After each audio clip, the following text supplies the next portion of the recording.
The heart of a champion. What does it take to really truly be a champion? Well, it takes more than excuses.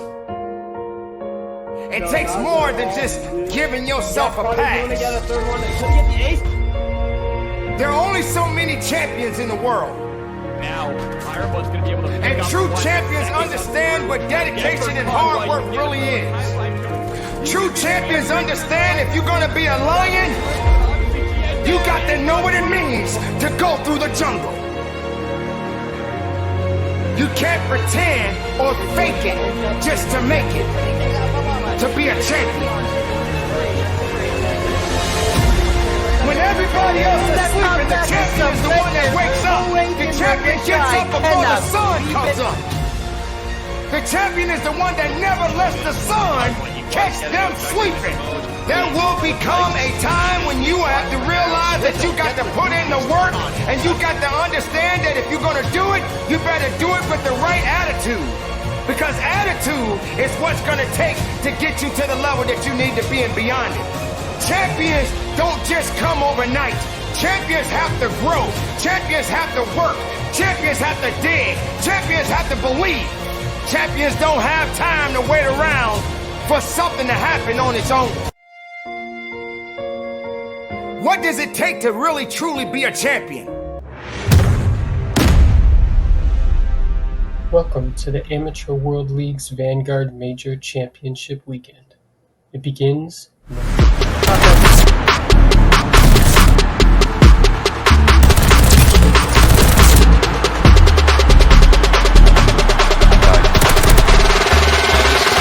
That got a sense for it. No fucking way!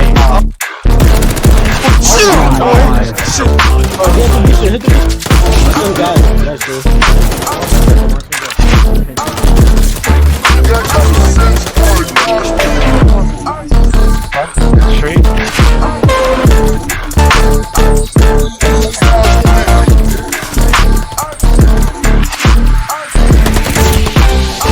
That got a sense for it.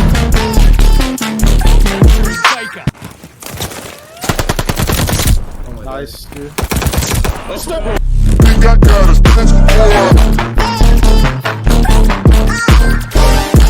And ladies and gentlemen, welcome to AWL Championship Weekend. I am here with my man King Rimsey, and we have got a tasty matchup on the board for you here. First matchup, so excited. F5 versus Awakened Militia. Rimsey, how are we feeling tonight, man? Feeling great. I think this is going to be a great matchup. We have two amazing teams. I mean, last time these two teams faced off, there was a great match to go.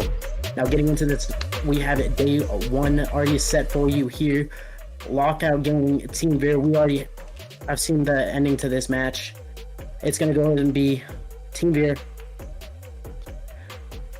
for Nola Flight and Aspire. Then we also have Ironblood Gaming, and then the winner of Nola and Aspire. Yeah, and it is an absolutely tasty setup we've got here. And looking at this bracket, it is going to be a long weekend. Rimsey, tell me what you're looking at when you're looking at this bracket right here. I mean, I look at this bracket, I see some amazing matchups. We're going to have some great matchups to see here. I think everybody's going to be more with the championship weekend we have set. You got any dark horse picks? Anybody you think might run the table right here? I mean, personally, I may be a bit biased with this one, but I'm just going to have to go for my team F. Dude, I love an F5. I think Nola Flight may be able to make something run, but dude, I think whoever has to play Ironblood Gaming coming into that, it's just, they're going to have a tough time. I mean, Ironblood's been playing so well. I really am looking at them to make a deep run in this winner's bracket. And I mean, honestly, if I got to be honest with you, I really, really want to see that new threat versus Ironblood matchup. Yeah, of course, it's going to be great. Now, heading into this match, we have an amazing one set. Looking at Awakened Militia, they are rated an 81 overall placing. They're currently sitting in 4th. Then they have Simbels, Neum, Llama, and S2. We got some great things going here. Yeah, and I'm looking at this, and you really see that their match record 3-1. They've only dropped one map all season. That's just saying a lot about some of the other teams that we have in this bracket here. I mean, 3-1 and you're fourth overall in your placing. I mean, you only lose one game, you drop down to fourth. That shows that the teams you're playing are really good. People are winning records, that are winning games, and I can't tell you, I'm so excited to get in this match. You got any early predictions here? Like I said, I'm obviously a bit biased. I have F5 taking it here. I mean, I don't know what we're gonna see here, but it's gonna be great. Yeah, and I think F5, I think a lot of people out there might disagree with you here. I mean, heading in, F5 only a 78 rating, but they are right underneath. They're fifth on the rating scale, but they are 2-2 this year. So you're really going to have to see them come back. And like you said, 7-7 on map records as well. They're splitting everything down the middle, but if there's ever a time to get hot, it is champs. And I mean, we're here, and it's the first game. You never know what could happen. Yeah, absolutely. I mean, I think last time we saw this matchup, it was a 3-1 for the side of Awaken. I mean, so this is going to be a great match. I mean, every single map was close last time.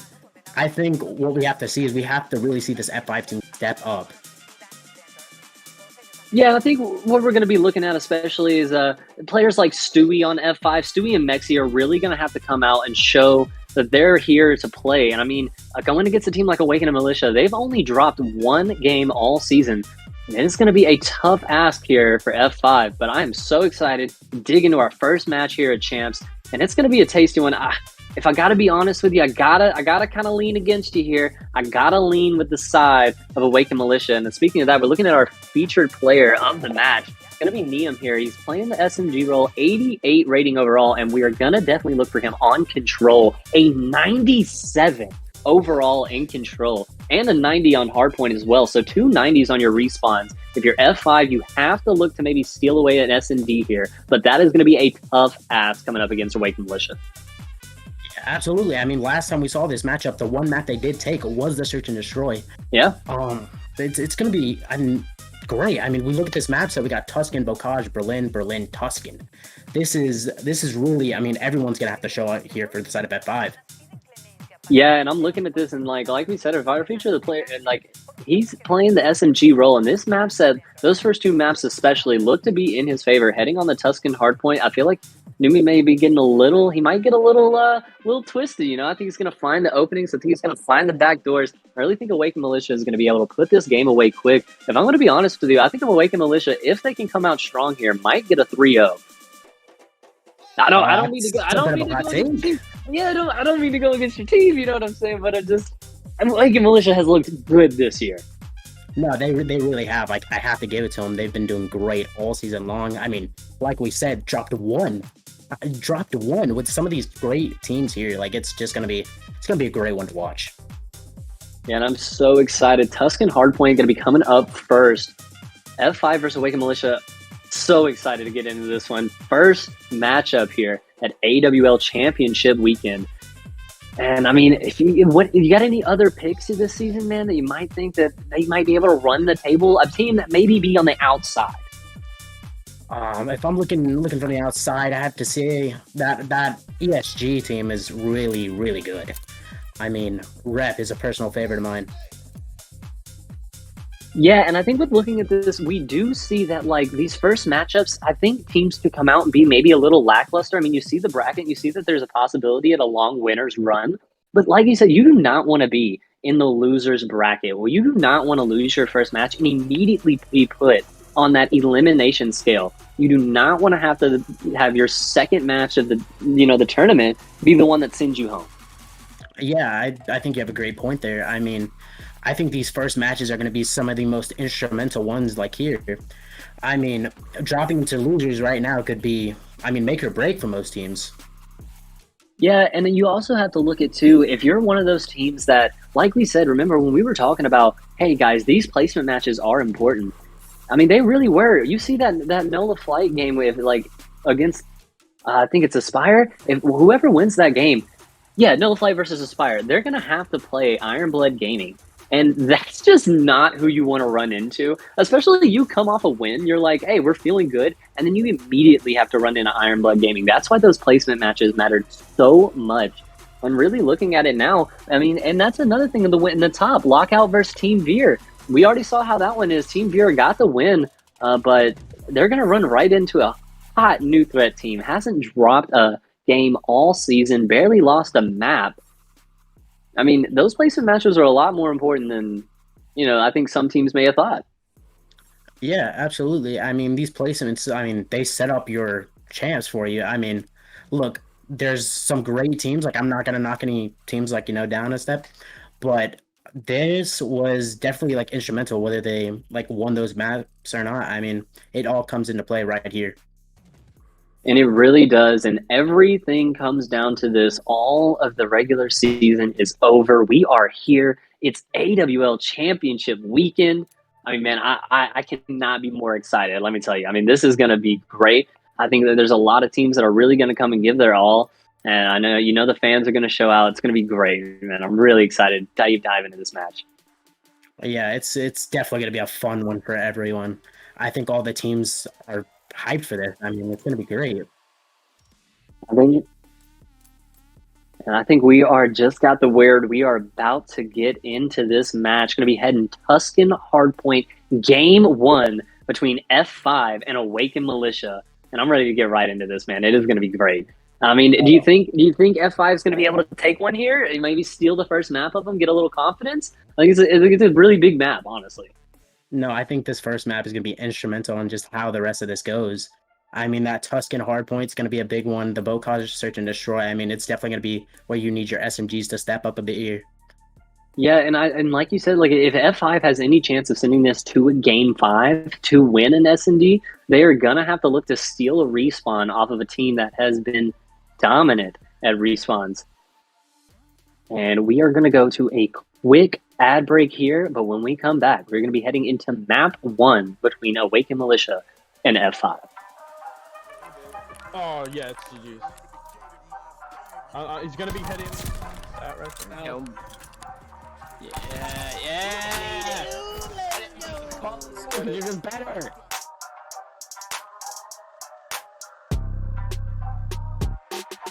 Hello everybody, my name is Epiphany, staff manager and head of casting here at the AWL, and I am joined by Pyth, our lead producer, as well as Aslo, the league commissioner today.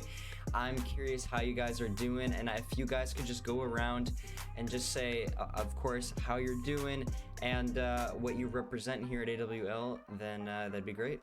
All right, I'll go first. My name is Eli. Or you can call me Aslo. And I'm Pyth. All right, well, thank you guys. I appreciate it.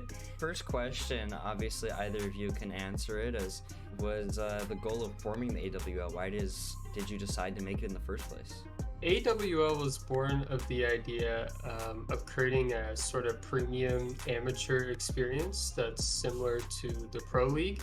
And the way that we partner with teams, and the focus is really on promoting the organizations and growing together, and then also supporting the players and also reaching the community. And so there's this kind of multifaceted approach that we hope will be well-rounded and well-received by people. Awesome. Well, that leads me into my next question, which is, what are you looking forward to about the AWL season ahead, and what are the plans coming up? Yeah, so first up, and you're watching it right now, is our AWL Vanguard Major right at the tail end of this competitive season. But coming next season with Modern Warfare 2, we'll have a full year-long season that we're planning for that will feature about 4 majors and a champs. And there's a lot of formatting questions we still have to answer before we release what it'll look like. But stay tuned at the end of this Vanguard Major for more details on what's coming around the corner.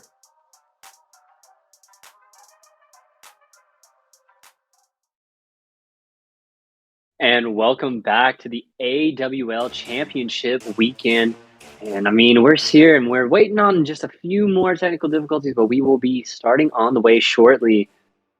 And I mean, I'm so excited. I'm antsy, man. I'm ready to go. They got me waiting on the edge of my seat here. And if we hop into this is going to be the day 1 schedule. We're already going to be looking at our featured match here with Awaken Militia versus F5. But make sure you stick around, because right after that, we'll be hopping on with New Threat And you see there versus the winner of Lockout Gaming versus Team Veer. That is a Team Veer win, 3-0. So they will be playing New Threat. And if we look at some of these games, man, I mean, you got any games that you're really excited about there, man? Oh, and I think we lost Rimsey. So I think we lost Rimsey there. So sorry about that. If we're just looking at some of these games, we got Lockout versus Team Veer. Like I said, that's going to be the match that already.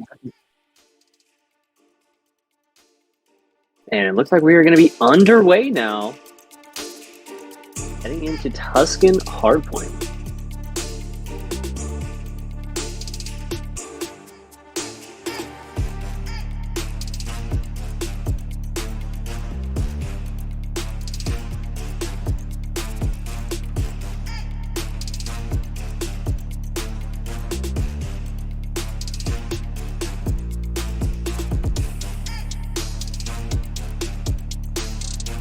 And ladies and gentlemen, here we go. Map 1,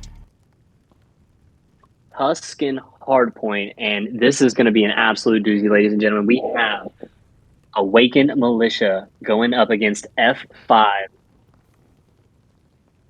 And here we go. It looks to be the side of Awakened Militia that is going to be on the back end here as we start on this hardpoint. F5 going to be in. But kills coming the way of both teams, really. And it's going to be a quick 7-0 lead here. Look at those spawns now. They are all the way back in ruins. This is going to be a tough retake for them. Watching Stewie here. But Awakened Militia has probably cracked this wide open quite easily as well. Stewie gets taken out now, and Awakened Militia are in this point. 30 seconds to go.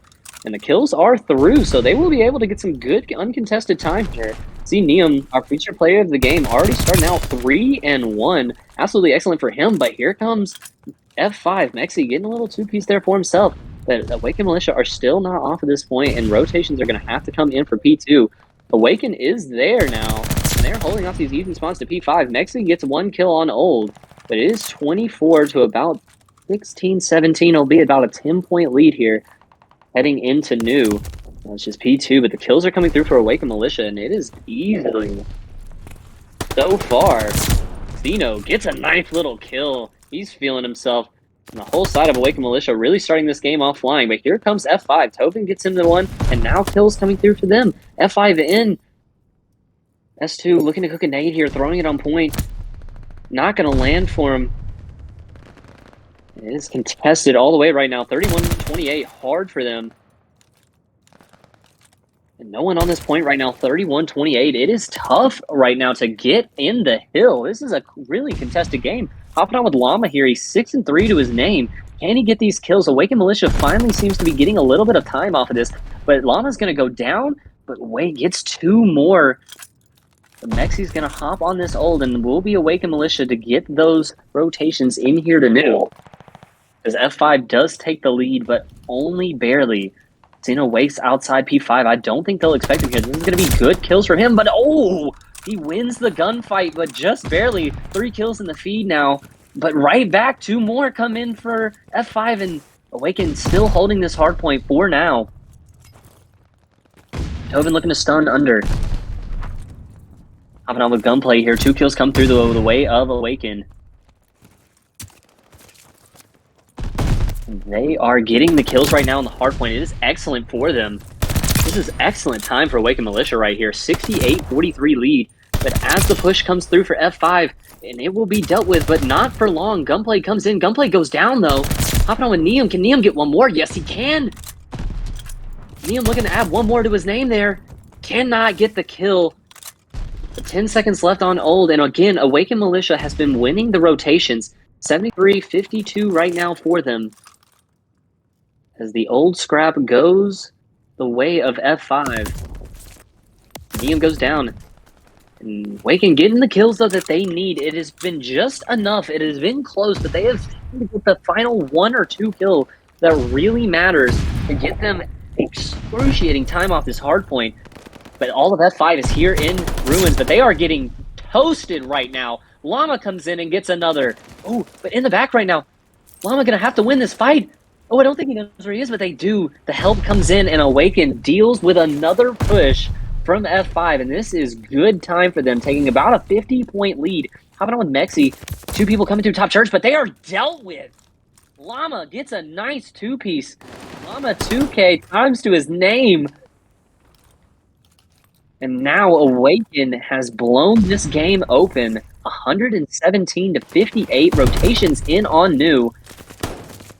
Stewie does get one. The Llama's on a 5. Llama's on a 6. Up on the glide. He does. Llama is on a glide. Llama is absolutely going nuclear. He gets taken out by a name, but not before he deals with 3 more players. And Awaken is trying. F5 right now. Looking at that scoreboard, Llama 16-9 to start out this game. 16-10 now. Caster's Curse hits him, but Awaken has been playing excellent hardpoint here. 133 now to 60. Contested P5, but they are playing really well. And for F5, you really, I mean, it's just been hard. You've been losing your rotations. You've been losing gunfights. And it just seems like right now, Awaken is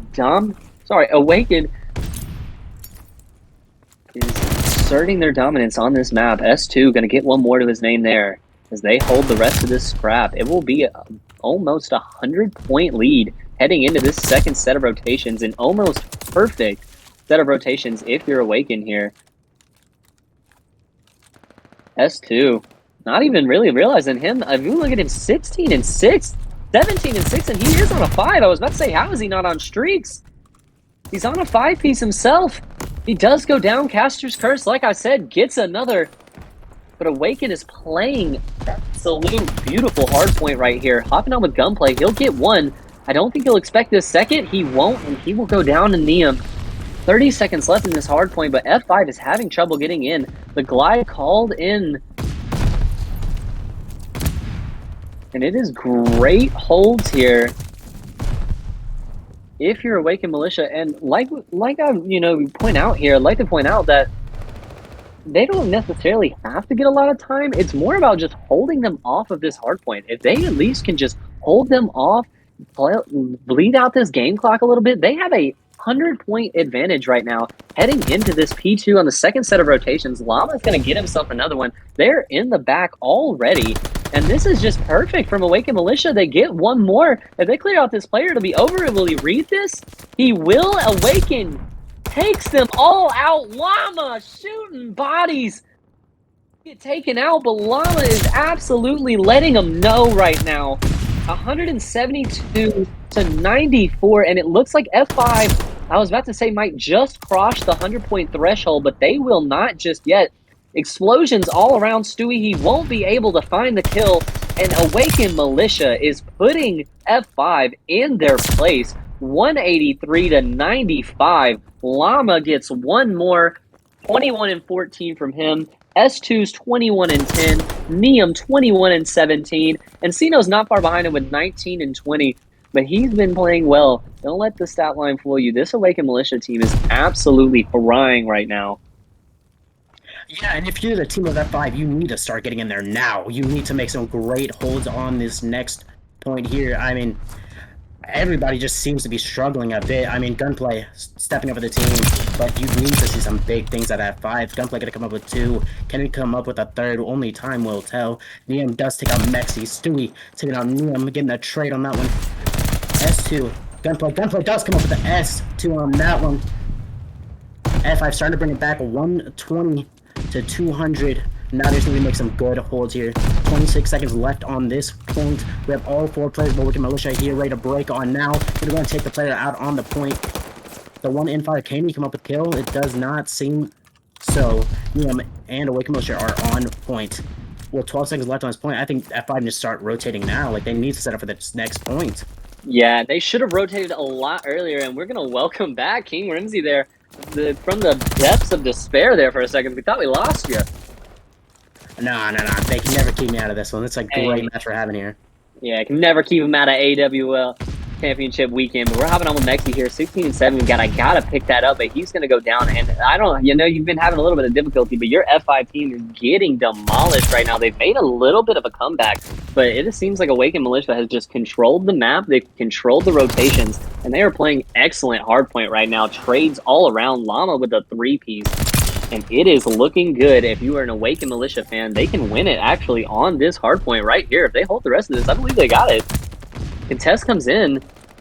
That might just be enough, and I think it will just be enough. That'll be enough for a push, but I think Awaken is going to take these kills and immediately start rotating to that P5. They don't care about the 11 seconds of scrap. They want to be here. Well, actually, I say that, but they're all people are challenging Mexi at all. Mexi will get 1. Mexi will get 2. I don't know about the play there from Awaken Militia. 5 are here, and I mean, P5, you might be able to set yourself up with a little bit of a comeback if you're at 5. S2 going to take out a couple. But now, looks just to be like Awakened Militia, but they're not going to be able to get these kills. F5 is in the hard point. 44 seconds left. They deal with the guy lower. If they can deal with these next set of kills, I mean, they're going to be set themselves up nicely into P1 here. Oh, Neum with a jump. Oh, my goodness. Got the kill. 5 free gunplay gets all 3. What was that? Blown the game wide open out of nowhere. Just like King Remy, they felt him come back, but now Awakened Militia's in the hard point. It's contested gunfire and everywhere. S2 gonna take out all. S2 cannot win it here for Awakened Militia. They're gonna have to win it at P1. They're gonna have to make the kills and the rotations. Gunplay is here. And all of a sudden you see kills coming through for F5 in the kill feed. They're on P1. They're on P1. Tovin gets taken out. Llama's stunned. Can he get in the hard point? No one on it yet. It is Awakened Militia, but it's quickly contested here by F5. 195, 244. They've made a bit of a comeback, down almost 100, over 100 points at this point. F5 are in at 244, 201. Contested once again. Neum, 32 and 25 to his name. Can he do something? He only wants to hold a contest. They only need 6 seconds. Play your life, son. Stewie comes in and gets another. And again, contested. Stewie's multi-kill does not get them the point. Sino gonna go down. They're gonna have a little bit more time, but it's contested as well. Awaken is here. Awaken only needs 3 more seconds. Awaken contested. 1 more second. They will do it. Awaken Militia gets the win in game 1 by the skin of their teeth. Not really. I mean, they won by 45, but it felt a lot closer than that from the beginning of that game. Hopping on with the play of the game from Llama. Comes in, gets 1, gets 2, and gets the 3rd. Absolutely crazy plays out of him. 32 and 26. What a game for Awakened Militia to go up 1-0 in this series. Yeah, what a great match, honestly. I mean, F5 started bringing it back, but it just wasn't enough, unfortunately. Yeah, I think the hold got dug too deep too early on the first set of rotations. Like I said, heading into the P1 rotation, they were down 114 points, I believe.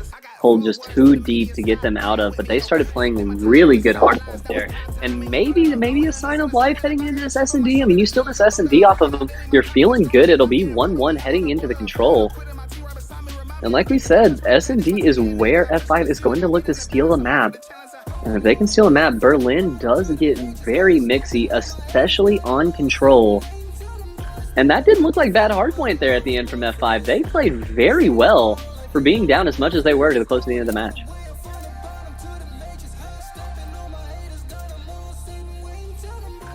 I feel like they might have felt. I feel like they might have felt you come back a little bit there, Rimsey.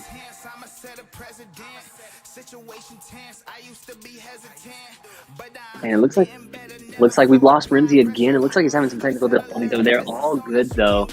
Right now, it is all Awakened Militia, 250 to 205, a lot closer than it should have been. They eventually do put them away on Tuscan Hardpoint, which is going to lead us into this Bocage S&D, which is looking like an absolutely excellent matchup. I'm excited here. F5 is going to look to bounce back. And if we're looking at Awakened Militia, like we said, they only dropped 1 game. And that's only 4 maps all year. That's 10 and 4 on the map. And with Neum being, I mean, just a dominant force in the respawns, a 90 in hardpoint and 97 in control. I mean, you got to look to him to make the plays for this team, and he absolutely was. And I can't stress enough, Llama last game. I mean, that dude was trying up F5 every chance he got. I think we might have Rimsey back here. Yeah, just a couple technical difficulties. Hey, happens to the best of us, man. But like I said, I think this is going to be their time to bounce back right here. I think if F5 has a chance of getting back in this match, it's going to have to be on this Bocage S&D. Yeah, absolutely. I mean, the search and destroy F5 has been pretty solid all year long. I mean, right now, this is where they need to step up. They really need to bounce back after that hard point. Yeah, and I mean, I think they did show some signs of life there towards the end. They were making good rotations. I think maybe just that first game jitters, got to get those out of the way a little bit. I think they're going to be able to bounce back in this S&D. I really didn't think an F5 is going to win this one, but I think it's just going to be a problem when it comes to the respawn. The gunnies just weren't there. And while you can slow the game down a little bit in S&D, heading into that Berlin control right after, and then a Berlin hardpoint is going to be tough for F5 to come against Awakened Militia here. Yeah, this Berlin, I mean, these next two Berlin maps, I mean, they really got to bounce back. Like, if they could manage to steal the search and destroy, they have to be able to steal the respawn, force it to a game 5. And it looks like we are going to be heading into Bocage S&D. Got any predictions early here for this one, Rimsey? I'm just hoping they can manage to steal this search and destroy off them, honestly. I think they'll be able to get it, but it is going to be a tough ask. And Bocage is always a mixing map, especially for S&D. I do think that it plays a little to the favor of Awakened Militia. Those subs were really looking good for me on that last map, Tuscan. But here we go. It is going to be map 2 between Awakened Militia and F5. And I think, if I had to pick, if you really wanted me to pick, I think I have to go with Awakened Militia. You know, just to be a little different. You know, I gotta, you're the F5 guy. I feel like I gotta at least give Awakened Militia the love, just a little bit of love. But we're gonna be hopping on here with Stewie. Looking bottom Martin, they're gonna be looking to make a play, maybe to B. They're having bombs sit bottom barn. This is an interesting thing, but I think he might have seen them through that little crack. But Neum is going to be in the back here, and this is a quick move here. If you're Awakened, they are in the back. And I don't think you realize this. Neum is going to get the first blood, and they are already in the back of info. Oh my goodness, F5 just gets shredded from their back. I mean, you cannot leave field side that wide open. It got absolutely exposed. Stewie does get one there. Good shots from him, but he's going to be still left in a 3v1. I don't think, well, make it a 2v1. Anything can happen in Vanguard, and he is up with a dip and a dodge and a dive. He's out of there. Oh, just almost got away with his life, but Neum going to take him out and give Awakened Militia round 1. And Rimsey, for me, you just cannot give. Yeah, you just cannot give it to them that free, honestly. They The whole field side there. If you're F5, you can't give that up to Awakened Militia. They exposed it right off the side and immediately took the back, and it was over from there. Yeah, there's just really not much you can do. I mean, when you give that to them, they're definitely going to take advantage of it. And hopped on board with Neum here again, 3-0. Great first round from him, and that stun's probably going to get some info right there. There, no one's on back tank. First blood coming in from Sinnoh. But look, Stewie's going to be making one of the exact same plays just from the other side. Not going to be able to get the kill, though, as all of this Awakened Militia team is field side, giving up the B. And it looks like they're going to be getting bombed down on A site. Mexi with a nice little jump spot there, but not going to work for him. And like I said, the gunnies just look to not be there right now for F5. Looks like every gunfight they're taking happens to be just a little too favored to Awakened Militia. But a 3v2 here. Ken, Tovin, and Stewie managed to bring this back. They have the information on Stewie now. This is going to be a hard retake. Stewie makes a couple chows, but he's not going to get them. And now he is the only one left for F5. Or sorry, Tovin, the only one left for F5. And he will not be able to finish it out. Awakened Militia up 2-0 now. And it is not looking good if you were an F5 fan, especially when you have Neum frying like this, our featured player of the match.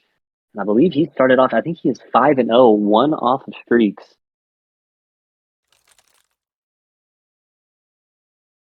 And yeah, he is going to be starting off on a nice 5-0.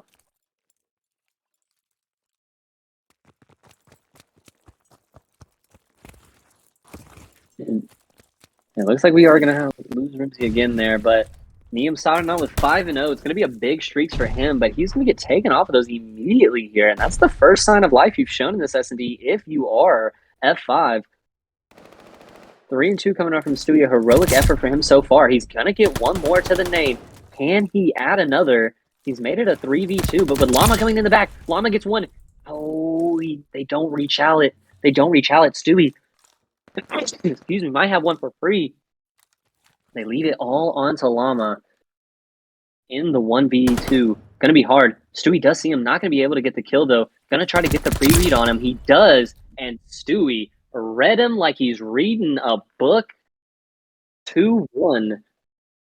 Still Awakened Militia with the lead, but that's some great reads there out of Stewie. And like I said, a heroic effort, honestly, out of him. Really put this F5 team on his back. Gets them around, shows them the first sign of life. 5-2 from him. If you're the rest of F5, you have just got to step it up and give him some help right now. Llama going to be taking the bomb here, and we're hopping on board with Stewie. He's on a 2-piece right now himself. If he could get streaks in eventually, that would be huge from him, but that is a long way away. Max is going to get one. Max almost at the lineup there. 4-3 now on lives.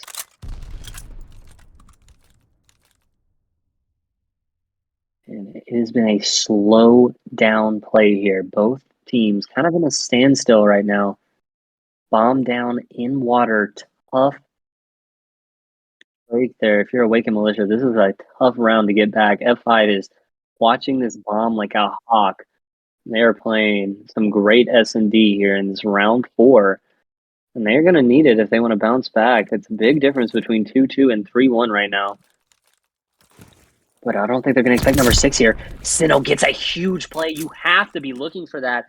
And now Neum's going to get the bomb down. This is huge. Awakened Militia gets another, and a round they had no business in winning is now a 2v2 with the bomb down. F5 has dug themselves a hard hole to dig out of here. Neum on a 5-1 right now. And it's been left up to him and Sinnoh. Tovin might get this kill in the back right here. Shots come in. It's all down to Neum, but he is the player that you would want. He does get the first kill. Can he get one more? This is the player that you would want if you're Awakened Militia to be alive. He is stunned. The info now comes in for Tovin. Tovin makes the play. They're playing Ring Around the Rosie with each other. And Neum! Oh no! Chokes the shots! Tovin! My goodness! He wins that gunfight, but F5 ties this game 2-2. What was that? Oh my goodness, Tovin twitting on him.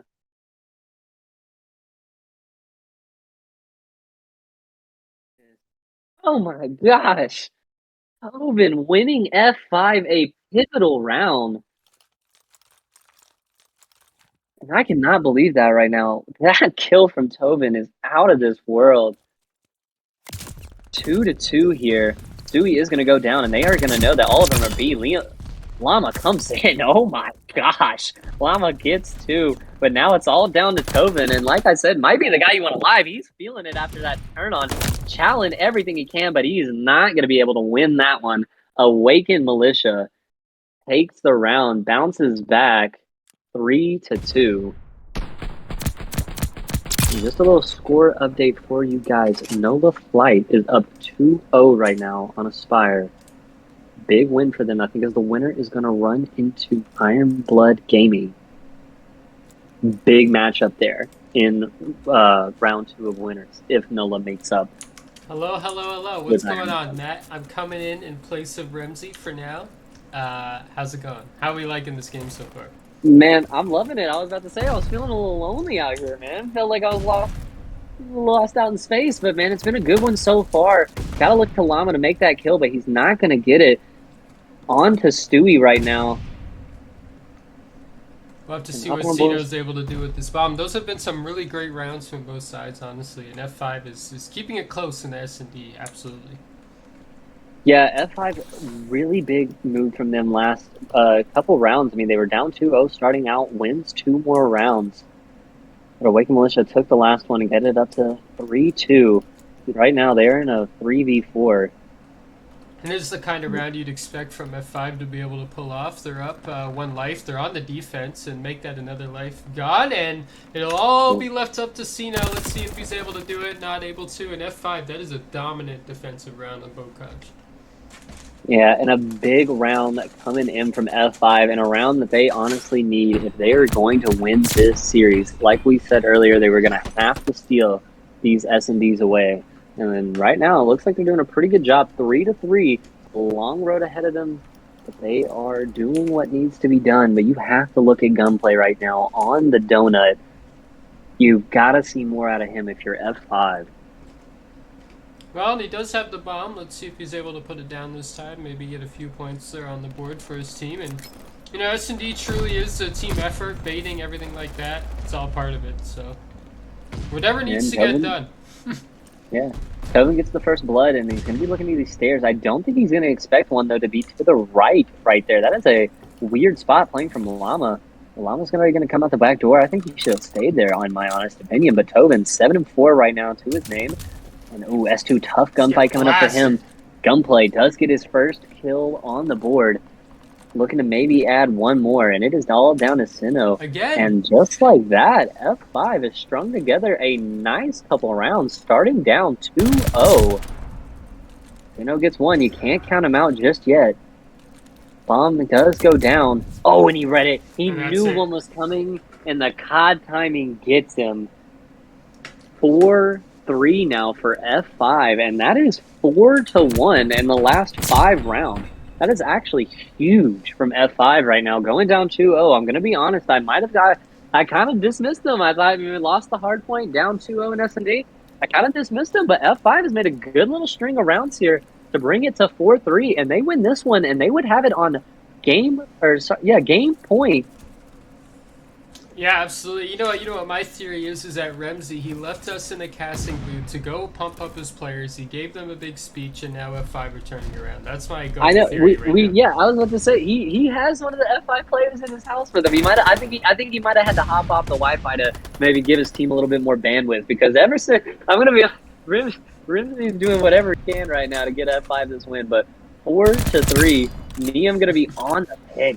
Nasty out of Neum right now. 9-4. This S&D has been all him on the side of Awaken Militia. Oh, let's hope he'll be able to find it. He does. 2-2. Now, F5 making the kills necessary. Llama might get one more. No, he does. Oh, it's a 1v1. It's a 1v1 between Tobin and Llama. Tobin at 10-5, Llama at 6-5. This is going to be a huge gunfight here. I don't think they're going to be... Oh, Llama had him. Llama sees him. But Tobin is just a ninja. Tobin is a runner right now. He's a track star. He's doing what he needs, but no! Awaken Militia, get the round and make it 4-4. Round 9 coming in, and for a second there, I thought Tobin was going to be able to just outrun him for a second. I mean, he was on the move. Yeah, run for his run. I mean, he was booking it, and I thought he was going to get away too. I mean, if it was the opposite way around, Tobin was the one on defense, he definitely would have killed enough time for them to win. But, you know, they had to defuse, so it just wasn't doable. Yeah, it wasn't doable for him in that round, but nonetheless, a great effort. But it is 4-4, and it looks like Awaken Militia are going to be looking at aggressive push. Some aggressive push from both teams, but 2 kills go the way. 3 kills now. And aggressive does not always equal wins, as Awaken Militia slaughters them right off of the map. 5-4 now, map point, and if they win this next round, a dominant 2-0 lead. He just got beamed off that heady in the best play. That was crazy. I mean, I think all their team kind of got beamed there. It was a quick 4 down in the kill feed for Awaken Militia, and they're going to be looking to put F5 in the dirt here. It would be a monumental comeback if they go down 2-0 in this series. Hopping on board with Llama here. 9-5 to his name. Stun does come out, but those doors already open. They're going to be pushing through. Dewey looking to make the play. Maybe a dirty little peek from Top Grandma's. Dewey does get stunned, and now they have the information. Llama takes a backward gunfight, and Tobin does get first blood. Trade's coming in now. 3-2 on life. Gunplay. Oh, Gunplay! Jeez. How does he get that kill? Sino again. Oh, Sino gets the. Oh, but now Sino down. round 11 alert. Round 11. An absolute crazy round, and now round 11 alert, as you heard. Dewey gets the kill and brings us to this round 11. This is make or break here for me. If you're F5, if you don't win this round, you are not winning this series. There is not a chance after this. I will go ahead and say it now. Awaken Militia could put it away right here, in my opinion, but all is possible against COD, especially in Vanguard. Hopping on board here with Gunplay. 2-7 to his name right now. He needs to come alive, but what a time to come alive in a round 11. Nexty, Stuns coming in, and they are looking for all the info. Both teams playing very slow. The aggressive pushes haven't worked for them early, even on Bokash. Info might have come through there for Llama. Oh, Llama doesn't see him, but Sino gets him anyway. Nexty, oh, but no, Llama taken out. Tobin gets away with his life. Tobin shutting the door and turning into a 3v3. Now has the info that there's probably one back tank. Stewie playing under Zig right now. Oh, you just don't know where to look. Tovin does get shots at him, but does not take any damage. Tovin 12-8. If you're S2 right now, you gotta come back 1-8. This is a crazy match. 3-3 on life. So close. They're so close on 43 River seconds. Right here. They don't know how close they are. Oh, Stewie gets away with his life. A nice little jump, but he's getting shot. Oh, and Two there's a different kill that angles. comes on the back by Tobin. He's able to take clear River for F5, but it is a 2v2. It all comes down to this, Matt. What's gonna happen? No clue. And the bomb's getting planted.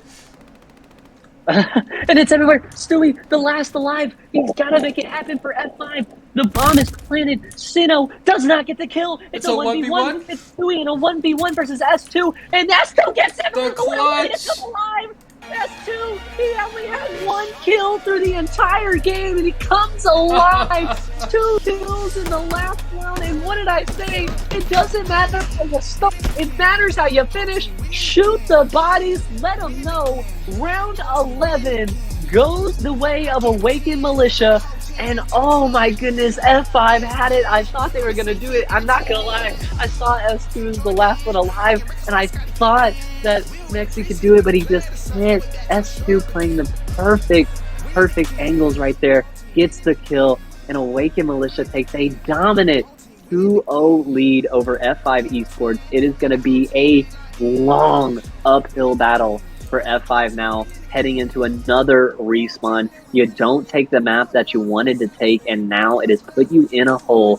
2-0 heading into Berlin Control, and that is where things can get mixy. You can get spawn trapped so easily on that map, and if the subs start frying like Llama, and if Llama comes out here and starts frying, he is going to punish them in this game.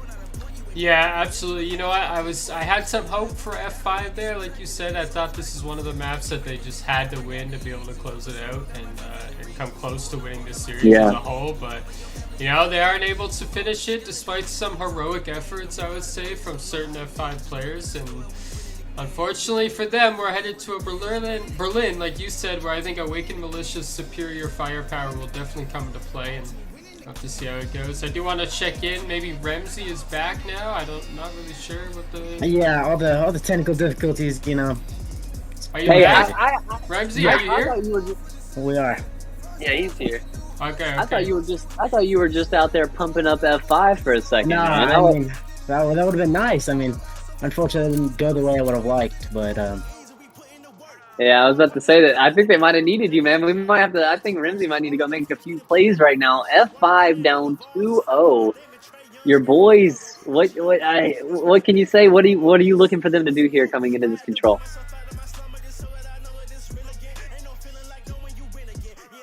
No, it happens again every time, and we can see Remy. We just can't hear him.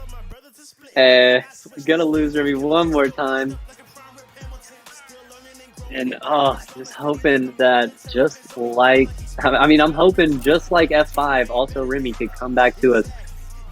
But I don't know if either one is going to happen. It hasn't so far.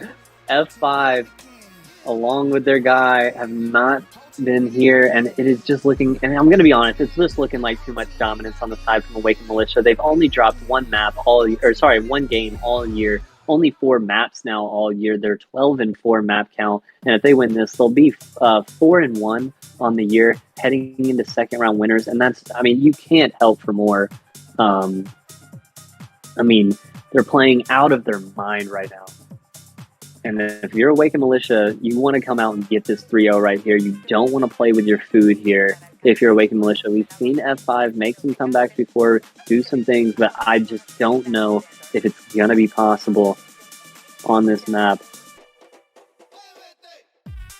And still not back with King Ramsey. The man, the king himself, not going to be here to watch this going to this map 3. But, I mean, heading into the weekend, there's a lot of different teams to look at right now. Nola Flight was up 2-0, and like I said, if they win that game, they will be heading on to play Ironblood Gaming, which could be a huge game coming on there. Then we're going to hop down and see Electrify Steel versus Root Regime, and also very interesting game for them. And now, as well, if you'll stay on tune, if you'll stay tuned with us, right after this will be New Threat versus Team Veer, and New Threat looking to assert that dominance. And I say year undefeated for them, but right now it is all about Awakened Militia and F5 heading into map 3 here, and it's going to be Berlin Control. And unfortunately right now for F5, it is not looking good. You're heading into another respawn. You thought your strength was going to be in the S&D, and here you are down 2-0. If you're F5, you've got to make a comeback right here. For round 1, Berlin Control. About to start now.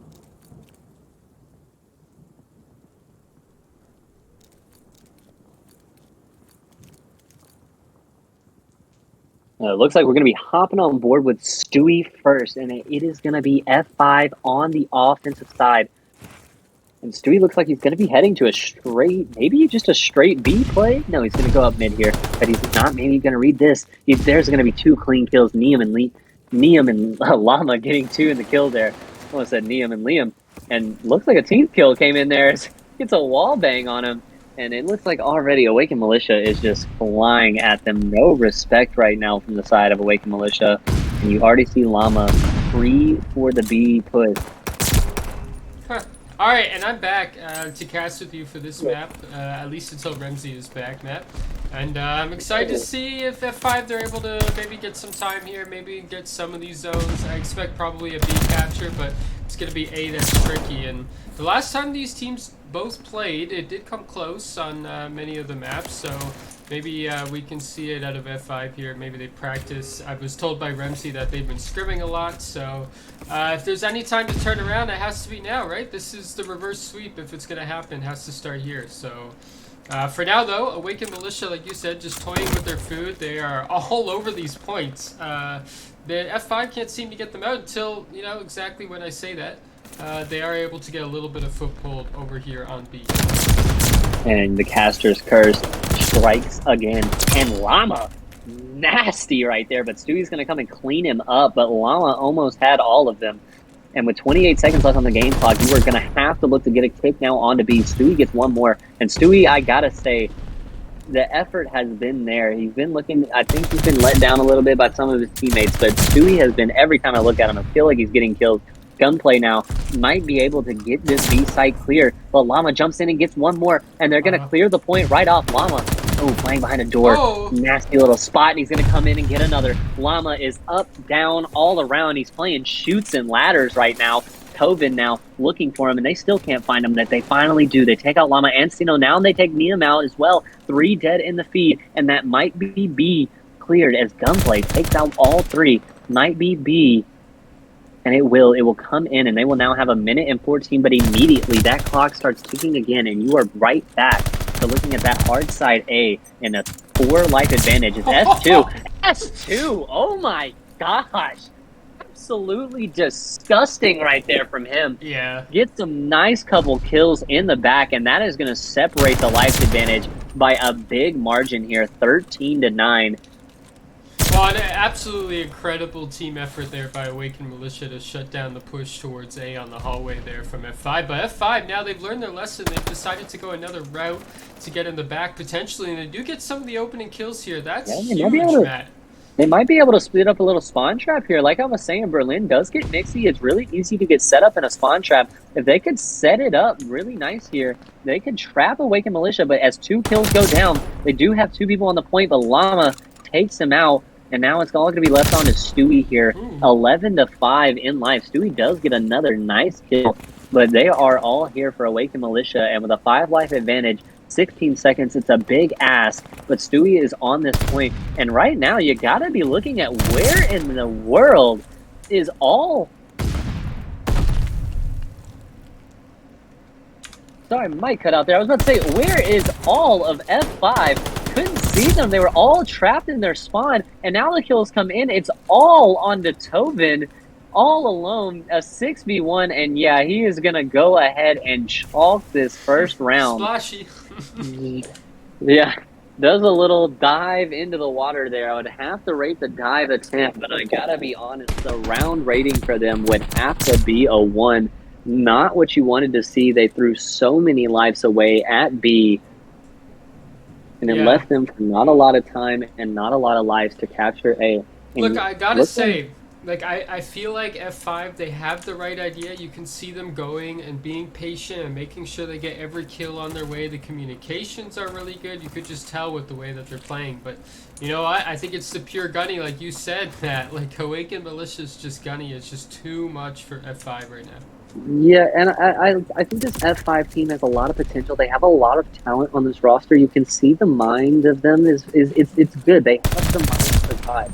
But right now, it just seems like Awakened Militia is just a better team on the sticks. And sometimes that's just what happens. You run into a better team on the day. And right now, Awakening has been the better team. I will say, through 2 maps and 1 round of control. You don't want to jinx them, because as soon as we say Awakened Militia's got that, you'll turn around and blink, and it will be a 3-2 reverse sweep. But as of right now, 27-25 life advantage coming in here for Awakened Militia, and B done with, and A on the way to be done with. S2 cooking up a nasty nade, lands right on Gunplay. Like I said, a nice little nade, makes him weak, able to take him out. Can S2 get one more with the pistol coming in? Oh. No respect out of S2 there. You won't see an ounce from him. Talon with the pistol. They are in this B site now. Mexi takes out 1. Mexi takes out 2, actually. Nice plays from Mexi to get Awakening off the point, and a nice little bit of control here as Llama goes down. 21-16 now on life advantage. Still for Awakened Militia, but a tick has not come through. Reads S2, and now Tovin shooting a little bodies there. I don't know about that one if you're Tovin. 8 and 13 to your name on this map. I don't know if I'd be shooting bodies right now, but Gunplay coming in here through Secret. Is he going to be able to get any kills? Hopping on board now with Llama. Gets 1. Llama almost got the second, but it won't come through. Stewie going to be trying to sneak through Secret, but as of right now, Awakened Militia is up on lives. And if right now they can play a little bit of TDM, but no ticks have come through for them so far. And now with a minute left, you're going to have to look to your players to be able to get in this hill and get some valuable ticks, because if they don't start getting ticks soon, the time is going to become a factor, because the life advantage right now is only 2, 13-11. Tovin not going to be able to get that kill, but the read is there. They're going to know that they're outer. They're going to have the info. They know that they're outer. Trade's coming in. Stewie is on a 5 right now. This is a huge push right now. If you're F5 and you hold, they do take out S2 now. And now it's only 10-8 on life advantage. Damn. Gonna get taken out by Mexi. Mexi gonna get traded right back. Trades come in, but it's 24 seconds left. Awakening is in. And then we have Llama right here in the point. Let's see if he'll be able to pull off people from Courier right now. Pushing right now is Tovin. He's not able to get the kill for now. And Llama, he'll F5 has no respawns. No respawns. Right here. Gunplay does get the kill, but no respawns left. They cannot die. They cannot die here. You have to play TDM. Oh no, they go down. They go down. It's 5-3 now. 5-3. One more kill, and now Awakening would be out. But a kill comes through for Sinnoh. Sinnoh. Awakening has no more, but Sinnoh gets another. Sinnoh gets another, and it's all on the Tovin. 4v1, and they're going to be able to take him out. Awakened Militia, what a round. Ice in the veins. It got Mixie, but it is just not enough. Awaken it looks to be too much on the day. 2-0 in the series, 2-0 on Control, heading in And to here we go. round number 3. And Awaken Militia, they're on defense, and at this point, if you're F5 Esports, you see your winner's bracket journey coming to an end in front of your eyes. This is the last round. They're going to have to pull off a miracle to be able to win this offense. Awaken Militia, they're here. They're ready to close it out. They just want to send F5 packing off to the loser, the elimination bracket, and we'll have to see if F5 can stay alive over here. Yeah, and like I said, F5 now down 2-0 in the series, 2-0 in Control. And, I mean, like you said, I think they're looking just to pack F5 up, send them down to the loser's bracket, and continue on with their day. I would like to get a little update. NOLA Flight has just beaten Aspire 3-0, so that will be a great matchup coming in for them playing Ironblood Gaming. And another matchup looks to be just about over. 26-22 now, 2-0 up. One more round would do it, and they would be moving on. Awaken Militia could be continuing their winner's bracket right now. 36 seconds left to get on the point. F5 hasn't touched anything, but now they're on A. They are capping A right now, and while the gunfights are coming in at B, Dewey on A by himself with the contests coming through 2 players. He's not going to be enough, and that is 3 dead in the feed. 30 seconds left, 1 more clean kills, but Tobin might be able to hit them from the back. He might be able to get them out of a spawn trap. Yeah, I was about to say, he might just want to hit the hill. He will. He might be able to get a tick. He stopped the clock right now at 22 seconds. Contests are at B, but he's by himself right now. We'll hop back on with him later. Llama coming back in. Llama takes him right off, and that will probably be it. Llama letting him know. Gunplay gets taken out. He had his pistol out. 14 seconds. You have to go. You have to go if you're F5. You can't sit there and look. You have to get on point. What are you doing, Tobin? Up and down and around. Tobin has to get on. 7 seconds left. He is the only one here. He's gonna go down. Llama is gonna end this on a 5 spree, and unless Mexi touches this point, it is all over. He will touch the point, but a quick kill comes in from Llama, and Awaken Militia almost perfect here. 3-0s them in Control, and 3-0s them in the series. Sends F5 Esports passing to the loser's bracket, and like we said, Llama, oh my gosh, he was just hurt that match. I know our player of the game is supposed to be Diem, but I've got to say, I would love to get Llama in here for an interview after that. Beautiful performance on all 3 maps. Excellence coming out of Awaken Militia. And I'm sad that we couldn't get our boy Remzi back on, but F5 going to go down 3-0. I think he just didn't want to see it. I think he just wanted to shield the eyes a little bit and get away. But I mean, what can you say? Absolute dominance from Awaken Militia. And honestly, what you expect out of them. I mean, they've been good all year, only dropping 1 game all year. And they didn't even add to that map loss count. They are now 13-4 on map count through the season, leading into Champs. If there was a time to get hot, it would be now. And a great way to start off Champs weekend if you're Awaken Militia. On the side of F5, you've got to bounce back if you're F5 heading down in the loser bracket.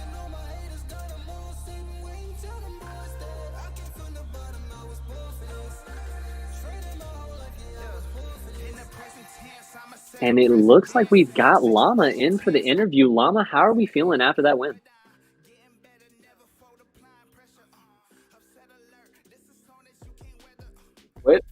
Wait. Fucking. What the? Wait, I think S2's unmuted? What? I'll run it with S2. That's fine. S2, how are you feeling after the win? God damn it. I hate all of you guys. They're a bunch of bitches. Fuck you, Llama. Comes in your left. I mean, we played them in in the league match, and they made a better fight in the league match than they did in playoffs. Doesn't really make any sense. This is all of our first time playing in like 2 weeks, so and they play this shit every day. I mean, y'all look really good for not playing in 2 weeks. I do have to say, it looked like you were struggling a little bit on the S&D, but I mean, you showed up. But I was I lagging. said it. I mean, I gave you the gas right before. I said if there's ever a time to come alive in the S&D, it's round 11. You get 2 huge kills in that round 11, including the closing kill to give your team that 2-0 lead. And like I said, I was saying, I thought that was the map that F5 needed to win if they were going to be able to even compete with you guys in this series. And you guys shut that down. I mean, what were you guys kind of feeling like the match was over at that point after the S&D? I mean, yeah, definitely. I mean, it was basically a 3v4 the S&D. I was skipping and lagging every second, so it was basically 3. So and after live that though. search, yeah, but I mean, after that search, we won the round 11. We knew that we were gonna win the respawn. Yeah, well, you guys looked really good, and I'm really looking forward to seeing what you guys have in store for us here heading into the second round of winners. I mean, what are you guys feeling heading into your second game? I don't even know who we play, so I have no idea. I believe you guys will now play. I'm not sure who you guys play next. I don't think it's decided yet, so we'll have to wait. Yeah, I mean, if anything, like we just play how we play and just be comfortable. Just do what we do. Yeah, well, it was great talking to you guys and great watching you guys from the booth. You guys look good today. Nice 3-0. Great way to head into champs. You got anything more you want to say? No, that's it. All right, man. Well, that's going to be it from S2. That's going to be it from us in the booth. Remember, join us right here. Coming up, it will be Team Veer playing against New Threat. Great game coming up for our number 2 game on the premier matches for the AWL Champs Weekend.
That means he dropped, went back. bad to worse. All of your tapes getting played in reverse. While they playing all the balls in slow-mo. Damon Trey Young straight from the logo. Bunch of young moguls. Lest we get paid for the promo list.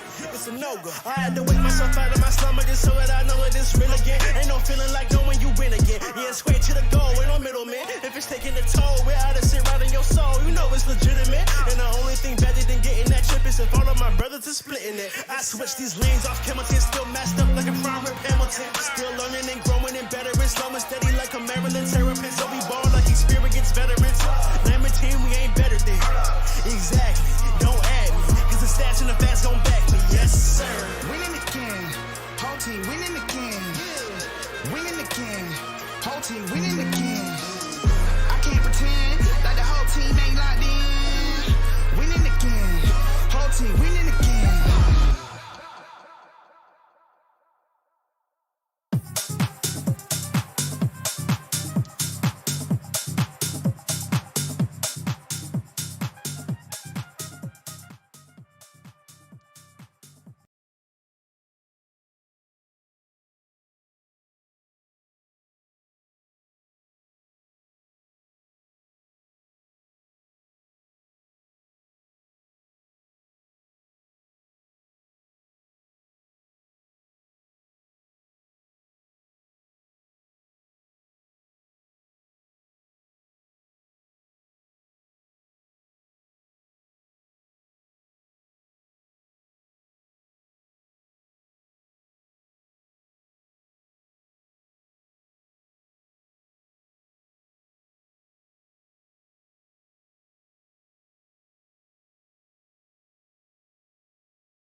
The heart of a champion. What does it take to really truly be a champion? Well, it takes more than excuses. It takes more than just giving yourself a pass. There are only so many champions in the world. Now, Iron Blood's gonna be able to. And true champions understand what dedication and hard work really is. True champions understand if you're gonna be a lion, you got to know what it means to go through the jungle. You can't pretend or fake it just to make it, to be a champion. When everybody else is sleeping, the champion is the one that wakes up. The champion gets up before the sun comes up. The champion is the one that never lets the sun catch them sleeping. There will become a time when you have to realize that you got to put in the work and you got to understand that if you're going to do it, you better do it with the right attitude. Because attitude is what's going to take to get you to the level that you need to be and beyond it. Champions don't just come overnight. Champions have to grow. Champions have to work. Champions have to dig. Champions have to believe. Champions don't have time to wait around for something to happen on its own. What does it take to really truly be a champion?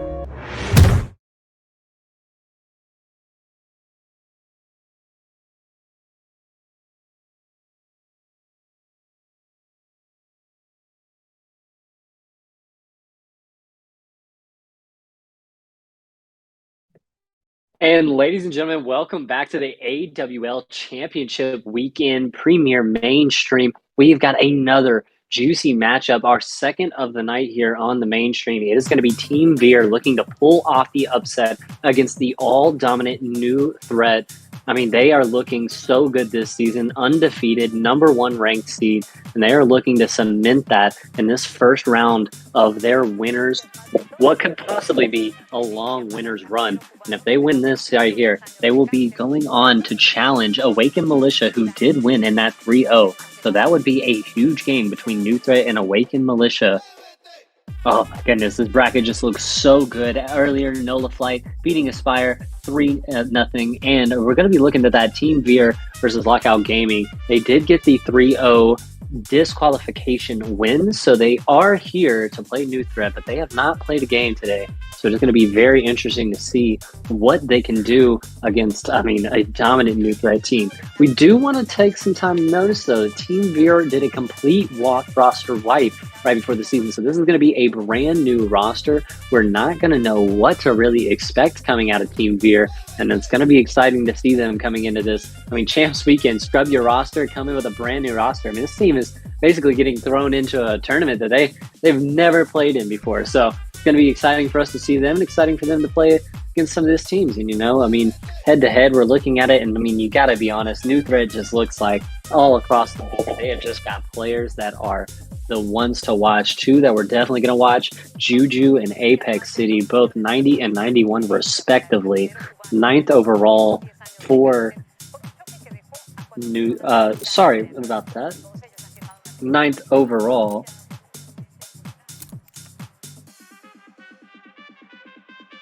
Sorry, mic keeps cutting out for me as well, guys. Sorry about that. New Threat going to be 2nd overall. Team Veer 9th overall at 73 and 86 respectively for New Threat. It's going to be a tough one. Team Veer still technically hasn't got a win yet on the season. Like we said, the 3-0 disqualification win for them earlier today. Going to be a tough one either way going against New Threat. They've only dropped 2 maps all season long. No matches for them, as you can see there. Just complete and utter dominance. And obviously, your favorites to win in New Threat right here. And for me, fans, I got to be honest with you. I'm expecting a quick and easy 3-0. Almost like the last match, except I think it could be even faster. Taking a look at our featured championship player here for New Threat. It's got to be Apex Cities. 91 overall SMG. And we're going to be looking to him again. Hardpoint and control for this team is just looking exquisite. 90 for hardpoint and a 97 control. And his S&D rating is an 86. So it's not even like he has a terrible S&D rating. This guy is all good all the way across the board. And the team rating overall for them is an 86. It's absolutely dominant and just, I mean, they've been good all season. It's going to be a really tall task here for Team Veer. And another thing that might look like just like the last match you just watched, the same map set for these two teams. Tuscan, Bokash, Berlin, Berlin, Tuscan, all same modes, all same maps, and that's very rare we get two series like that. But I think people are trying to stay away from that Gavutsu, and it does seem very likely that a lot of teams are doing that. And it seems like a lot of teams in this league also have very strong SMG players, so it's going to be looking to see what those SMG players can do on the SMG heavy maps. Now, if you're Team Veer, like I said, brand new roster, so we don't know what to expect out of them. But like I said, always, you can try to steal S&Ds, and S&D wins you championships. If they could come in here and really play their S&D strong, steal a respawn off these guys and send it to a map 5, we'll be looking at a very interesting bracket if New Threat got sent down to the losers bracket in round 1. But I don't think that's quite going to happen here. I think New Threat's going to have this handled. But again, new roster, so we don't know what we're going to see yet coming out of Team Veer. It's going to be a great matchup for us tonight. Super excited for this AWL Championship weekend. Lots to go. We're going to be going all the way till Sunday. Matches on matches.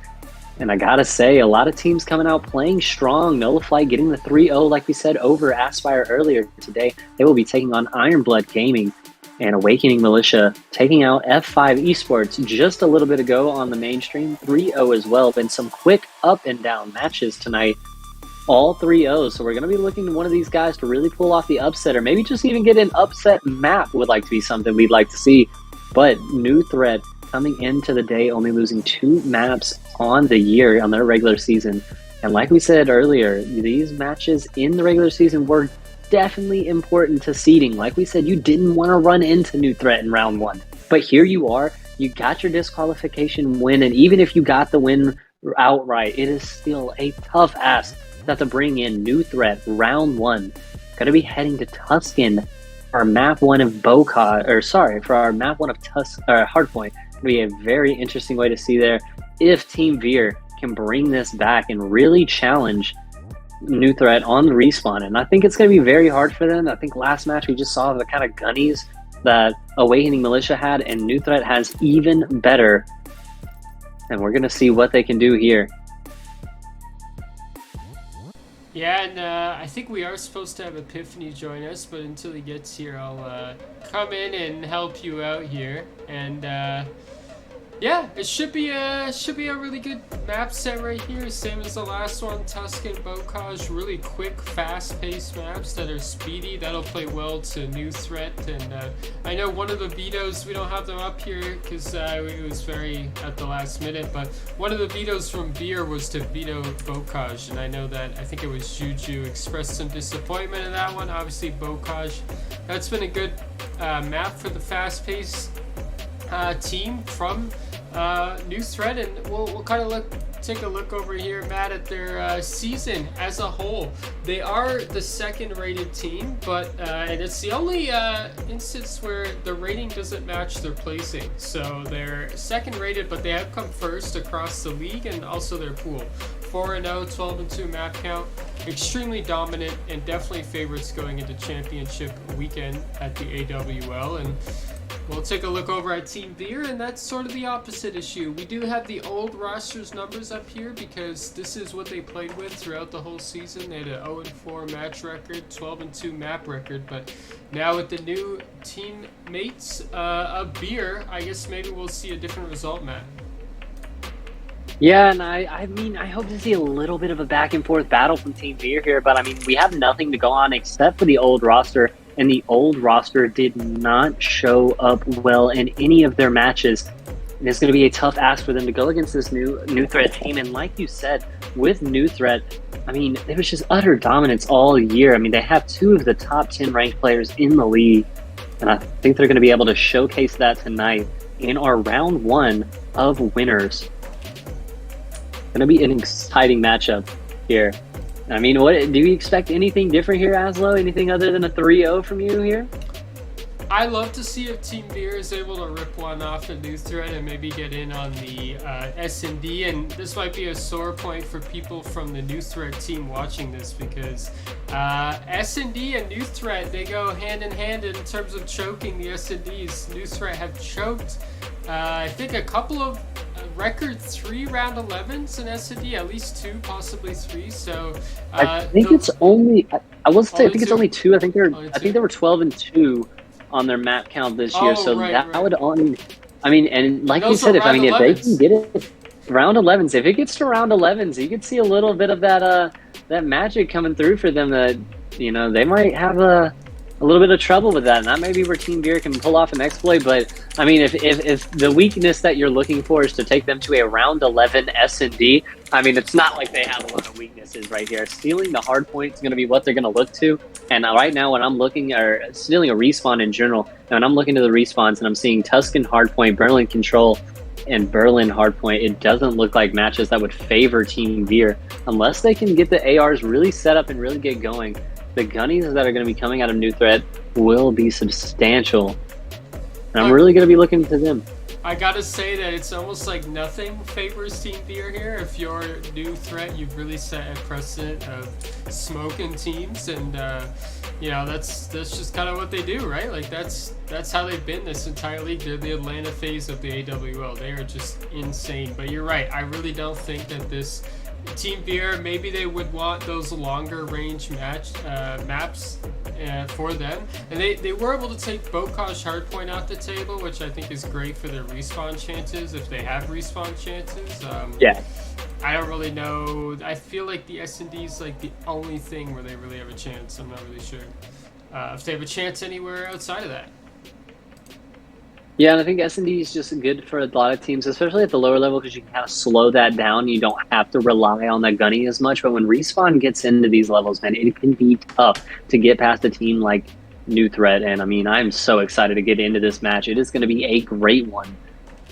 I mean, I can't decide. I mean, this is really a team in New Threat that could go far, could make it all the way to the finals. But they've got to make that first step right of taking out Team Beer, and it's going to be a tough one for them. I mean, I don't know if it's going to be a tough one for them. Nothing's looked very tough for them this year, but I think it could be an interesting one, to say the least, coming into this matchup. Yeah, absolutely. And you know what? We're going to go to a quick ad break, but we are getting close to the point where one of the teams will start forfeiting maps. New Threat is all here, so Team Beer is getting dangerously close at this time. That would be an unfortunate way to drop to the elimination bracket, so hopefully they don't, but we'll be back after this short break. Oh, yeah, it's GG. Okay, we are... He's gonna be heading right now. Yeah! Even better.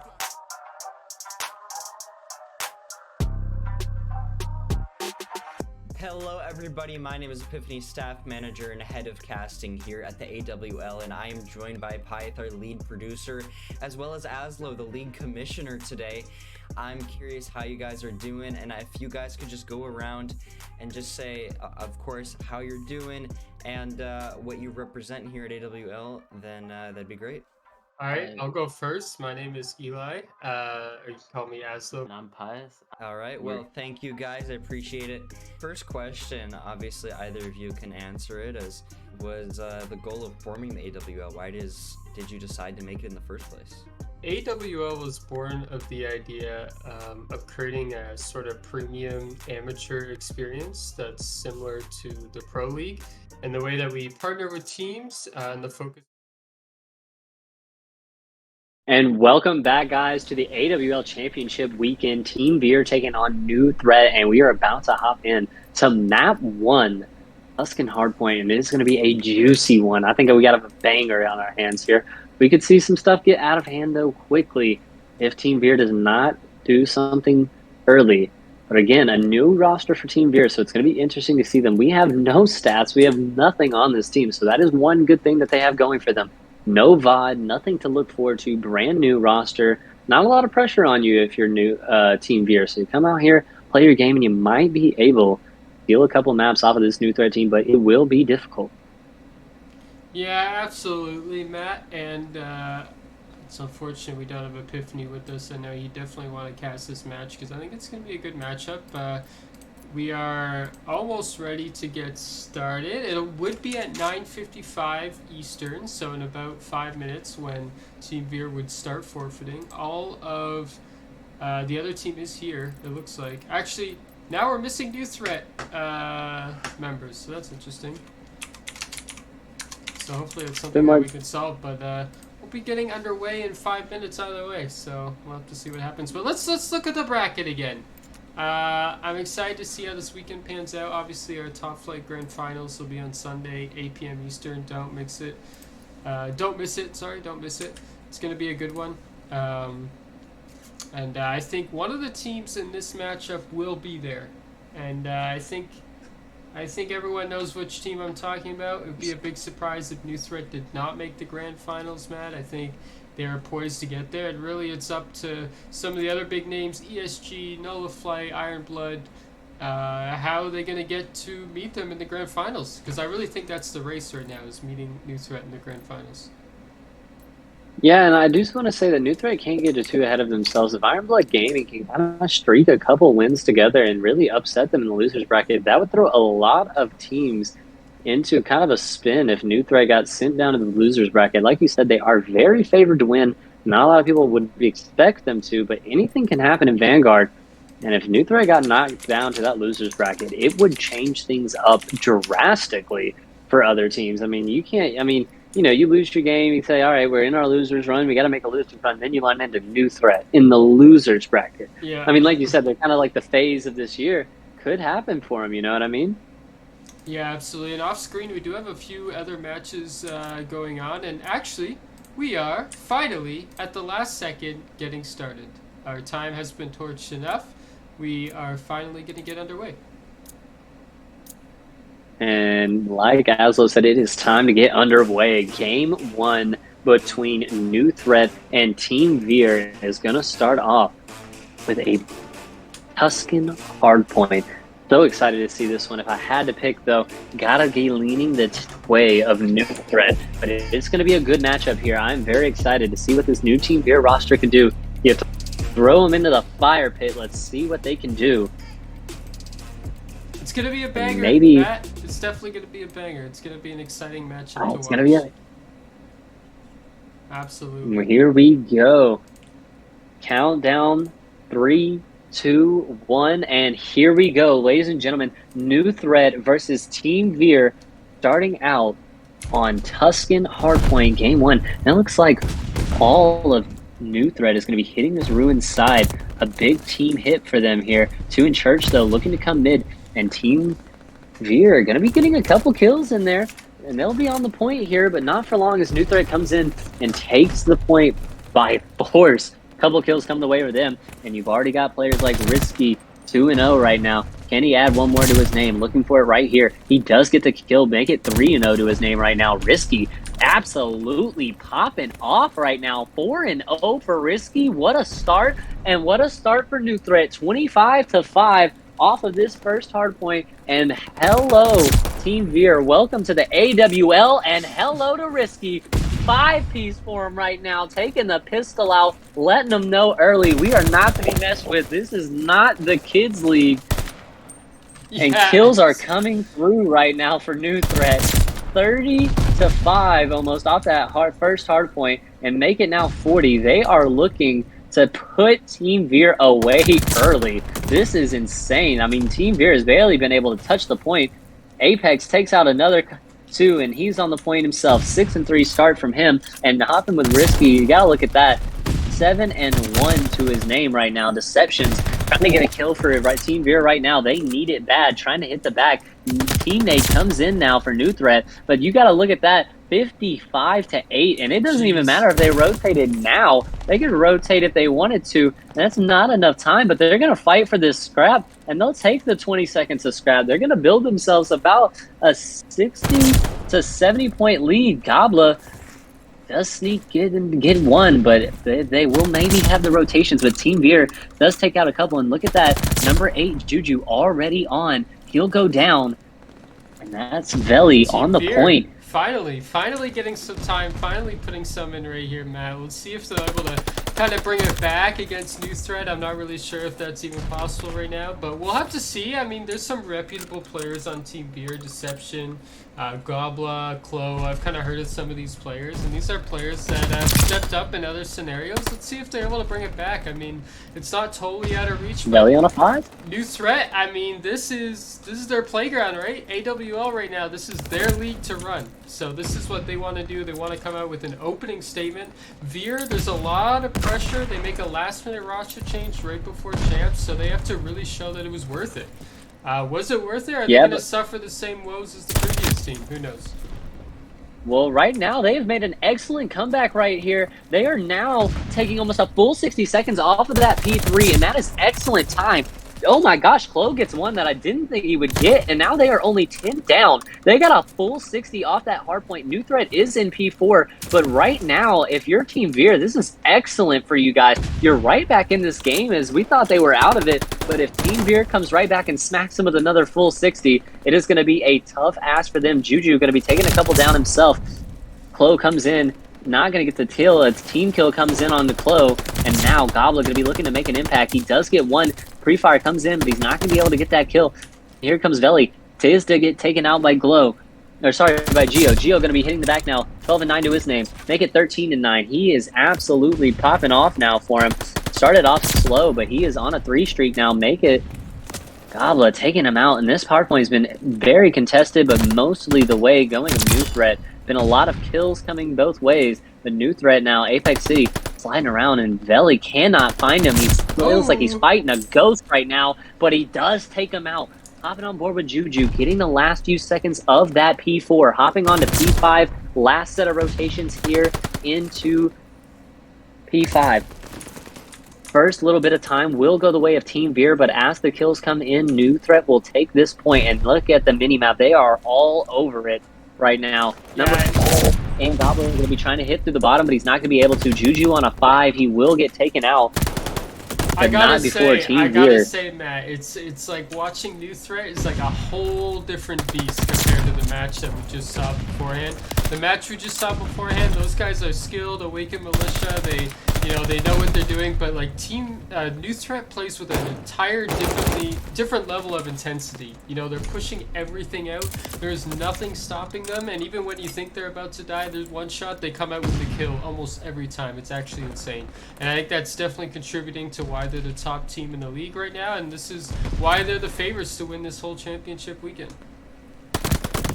Yeah, and I think when you look at Team one of the things you have to look at is just how well they play together as a unit, right? I mean, they are always trying to get each other's trades. They're all playing time. They have one main time soaker in Juju, but all of them have almost 30 seconds on time. None of them mind coming to get that scrap, but now Team Veer does get 3 dead in the feed, and this is time that they so desperately need. They know where New Threat is spawning. They might be able to take advantage of that, but just as I say that, Juju comes through with 1. Juju going to take out Top Church as well, and now Gobla trying to get 1, and he cannot either. And just like that, but New Threat gets hit by a team nade. They're still on the point, but here comes Team Veer.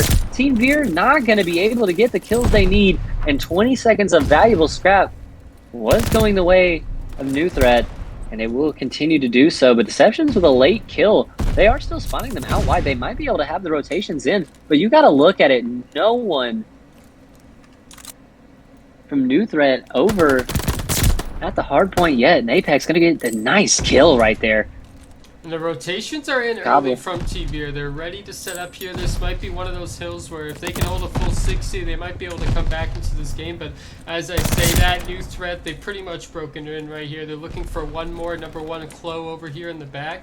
I don't know how long he's able to survive, but you know, if Team Veer play it right, they might be able to get the quick retake right here. And Juju manages to stay alive for now, then gets taken out, and we almost have Team Veer on the point, but the trades go away. We have Pinstripes in the kill feed, and number 7, Geo, is on the point to start soaking up some time and maybe bring his team across the 2-century mark right now. Get us to 200 points. Ooh, Geo with a nice little 2-piece. Give him the 3-piece. Oh, I thought he was about to get the 4th right there, but instantly a trade comes in from Gobla. And I mean, like I said earlier, it's how well that New Threat plays as a unit. They're always looking for trades. Everyone's rotating. They're all doing a job, and they are doing it well. And right now, they are up 100 points on Team Veer. Now, this is the hard point that Team Veer came out swinging on last time. Let's see if they can get another full 60, maybe get themselves right back into this game. Veli does get one, but he'll be taken out by Gio right there. Gio going to be sliding down into fire. Can he get himself one more? Not yet, and there he goes, playing his life away. Gio going to not be able to get the kill, but here comes Juju. Maybe to take the man off point. Not quite yet, though. He can't see him. New threat slides on in, and now, ooh, I thought it was a good position, but not quite. Deceptions looking for the man on point, not going to find him. He'll find one. That wasn't him, but now he'll get two. Deceptions comes in with a pistol, and he's broken it open. This is a huge time now for Team Veer. And they're pushing 3 them more right back kills on go the the map. way. Look at that. Yeah, they are pushing. They are now starting to play some really nice hard point. This is what you wanted to see out of Team Veer if you think they would have any chance heading into this next S&D. Gio's going to hit that scrap time. I'm not sure how valuable that is, though. It's only about... They didn't really get anything off of that, but a kill. Here comes Chloe. Trying to get those back spawns. Juju gets one, gets two. Juju nasty up in top radio right now.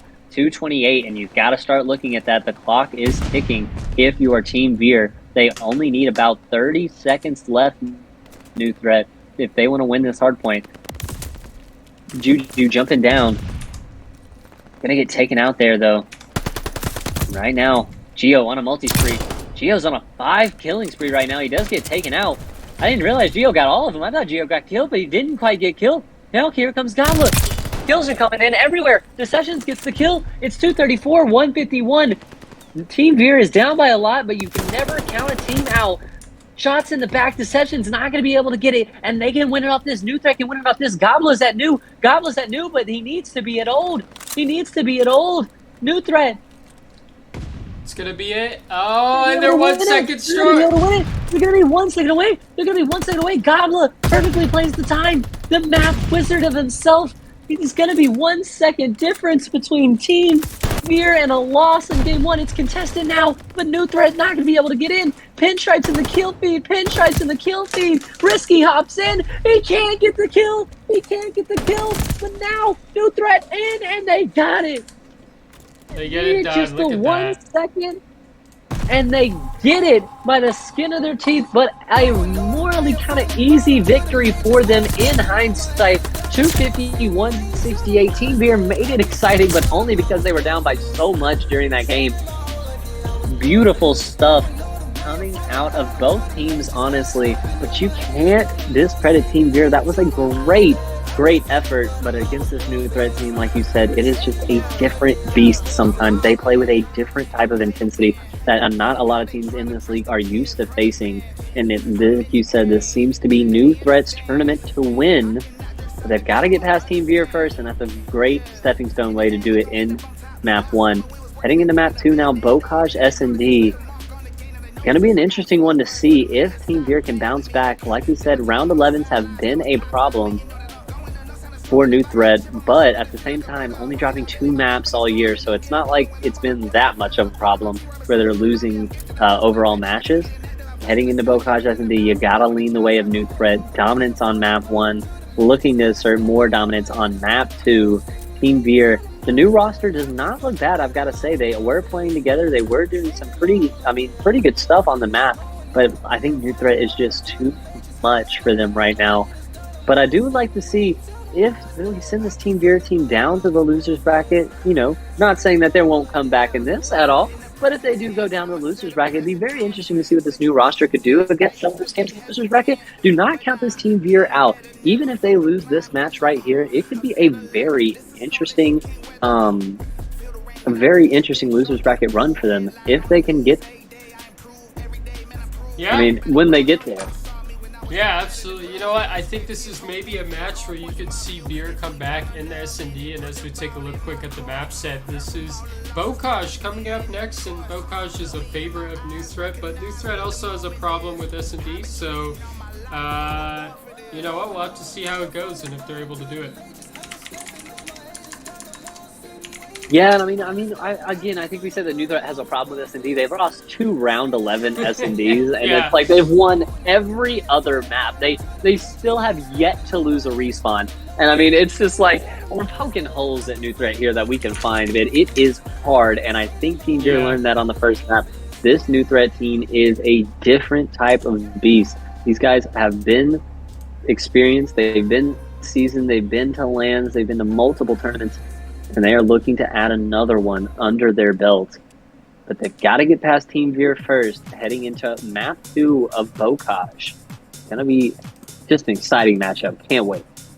Yeah, absolutely. It's gonna be a ringer for sure. I think it'll be tight, and we kind of look at some of the stats. I mean, Juju at a 90, Epexity's at a 91, just solid, absolutely. Everybody is in the lobby, but we're waiting to switch to the right mode, so I'm not really sure what's going on right now. But I think we'll get started pretty soon. And sounds good. And again, some of the other matches up today: Nullify 3-0 over Aspire, and Awaken Militia 3-0 over F5, which means the winner of this game right here will have a date with Awaken Militia in the winner's bracket. And down over in that Nullify game, they will be taking on Iron Blood Gaming, which is going to be an excellent game between them. If you're looking for a dark horse, Nullify definitely could be a dark horse pick if they could upset Iron Blood Gaming. And hopping into that last match of Electrify Still versus Ruth Regime should be a banger. So don't forget to tune in for those soon here at the AWL Championship weekend, man. I mean, I'm so excited we're finally here. It's been a long road to get here. And all the teams have played some grueling matches, got seeded, they're here finally. And I mean, what more can you say? You want to see some good stuff coming out from these teams, man. And so far we have been some great performances. Awaken Militia and Nullify both getting 3-0 victories earlier today. And it looks like it is time for map 2 of Bocage between Team Veer and New Threat. Going to be a difficult, tall task here if you're Team Veer, but nothing impossible in Vanguard. And I'm excited to get this one underway. I love how you word that. Nothing impossible in Vanguard. And when it comes to New Threat, maybe closing out a Search and Destroy, this is where it can happen. And for Team Veer, this is maybe, you know, a New Threat roster that has hardly any holes in it, as you pointed out. Maybe this is the one spot where this can actually happen. So we'll have to see if they're able to do so as we hop on board right here at the beginning. We'll make sure the sides are switched right there. We'll be on board with Top G Apex, which I think is Apexity's secondary account, by the way. And he hop onto the Top G account? Oh no. Well, here we go. Apex hopping in, and it's going to be a first blood, though. They're coming from Gobla. And like we said, this is going to be Team Veer's maybe the way to go, and they are already up 2 lives. 4-2 life advantage, make it a 4-1 life advantage, and Juju is the only one left alive. A quick 3 down. Juju with a nice grenade there onto Clove. Look to get one more, but he'll get taken out. Team Veer, a quick round 1 victory. Yeah, I mean, not a bad way to start it off. They're able to push towards that A side, and maybe it's the new Apexity's account that's slowing down New Threat. I don't know, we'll have to see, but this is it. You know, bringing Top G into it. But you know what, with New Threat, seeing them down in S&D, they could definitely come back. And honestly, if I'm going to be honest with you, Matt, I think it's going to be a close one. Like, I would not be surprised if this goes round 11. Wouldn't be surprised if it went deep into these rounds. That's a big kill over from Castle right there. Holy deceptions. It looks like they have been, I was about to say, it looks like they have been watching some VODs, some good pre-angles, but as I say that, 2 kills come the way of New Threat, and they're going to be holding a 3-2 life advantage here. Deception's in the back. I thought he was about to read that player through a wall for a second. And Veli going to be sitting on this back tank. They're not in a bad position. Deception's playing ring around the rosy. Gets one. Is he going to pre-read the other? Here it comes, the fight in. No, he won't be able to get it. Veli, the last alive. Risky and Geo going to be looking for him here, but Veli going to be getting one. Can he get the second?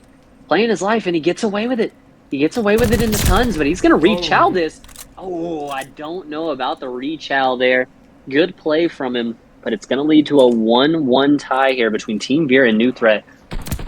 Now, if I remember And he correctly, reads Matt, the chow. I'm pretty sure that the Team Veer squad is chock full of S&D stars. I don't know, chat, tell me if I'm wrong, but I'm pretty sure, if I remember correctly, Deceptions, Clo and maybe one of the other ones are those S&D grinders. Were pretty solid at Cold War. Now I'm trying to remember correctly, but I'm pretty sure Deceptions is definitely one of those players. So I don't know if that'll be coming to play here, but you know, Team Veer does have a round on the board, so maybe that tells you something. Yeah, and they've also got a first blood here in this round and looking to get another one to their name, but Gobla's going to get taken out, but Clo trades him as well. So 3-2 life advantage now for Team Veer and make it 3-1. Wow. And I mean, they are looking like some S&D stars right now, putting New Threat in their place 2-1. And it just seems like the rounds that they have won have been so dominant.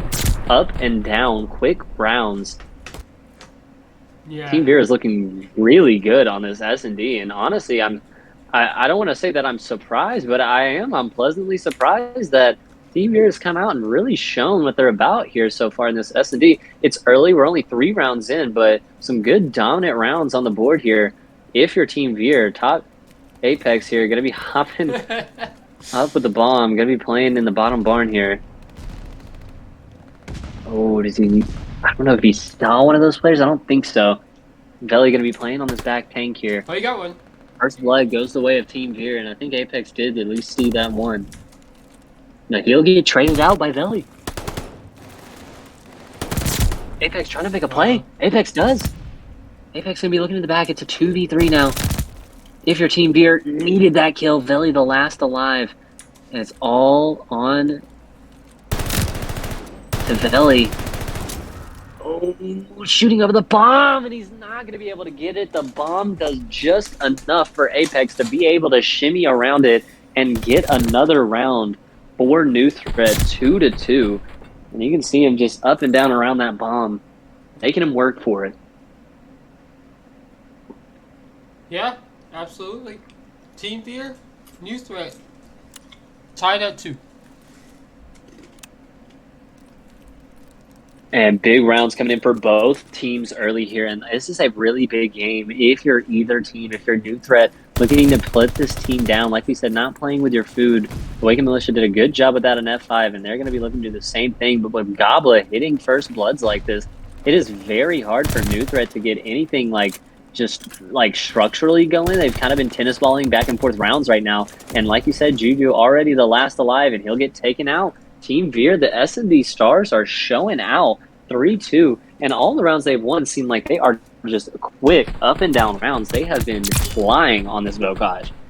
Yeah, and I think Team Veer, you know, they want to make this interesting. Hey, we don't want to have another 3-0, right? This is supposed to be championship mentality, close games, you know, showing off your skill, what you've learned throughout the qualifiers, and I think Team Veer are definitely trying to make it interesting right here, and they are a team to watch out for, especially in the S&D, it seems. Yeah, and their S&D is looking really good. And I mean, like I said, even if they get sent to the losers bracket here eventually, I mean, they could be really interesting to see what Team Veer could do against some of the teams that are in the losing bracket right now. Because I'm going to be honest, Team Veer is going up against one of the best teams, I mean, the best team in the tournament right now. And they're holding their own, especially in this S&D right now. Apex going to go down, and now another 3v2 advantage here. If your Team Veer, Clo, in that top Grandma's area, Risky trying to look. I think Risky saw him. Risky going to have the bullets on him. He will. Risky does get the kill to turn it to a 2v2, but now they have the info on where Risky is. Deception's heading through lower tons right now. Not going to see anything so far. But if you're New Threat, this bomb has to go down. I mean, if you're New Threat, this bomb has to go down. 2-2 right now on lives. Yeah, absolutely. And near the bomb right now. 25 seconds. Yeah, and Juju's going to be able to last alive, but Juju's going to be able to get that kill now. And he's going to be able to turn it into a 1v1 versus Deceptions, but this is not the guy that you want to be going up against. 7-2 right now, and there's only 12 seconds left to plant the bomb. Juju knows it. Juju knows it too, that there's only 12 seconds left to plant. He knows that they have to pick a site. Oh my goodness, Juju gets the kill. He doesn't play a site. He plays the kill and gets it.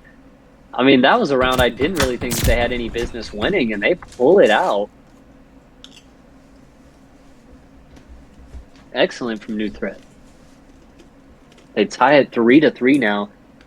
And I mean, it's just back and forth action right now on S&D.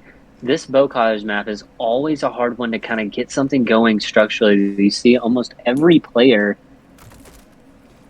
for Nolo. Sorry guys, for New Threat in the negative.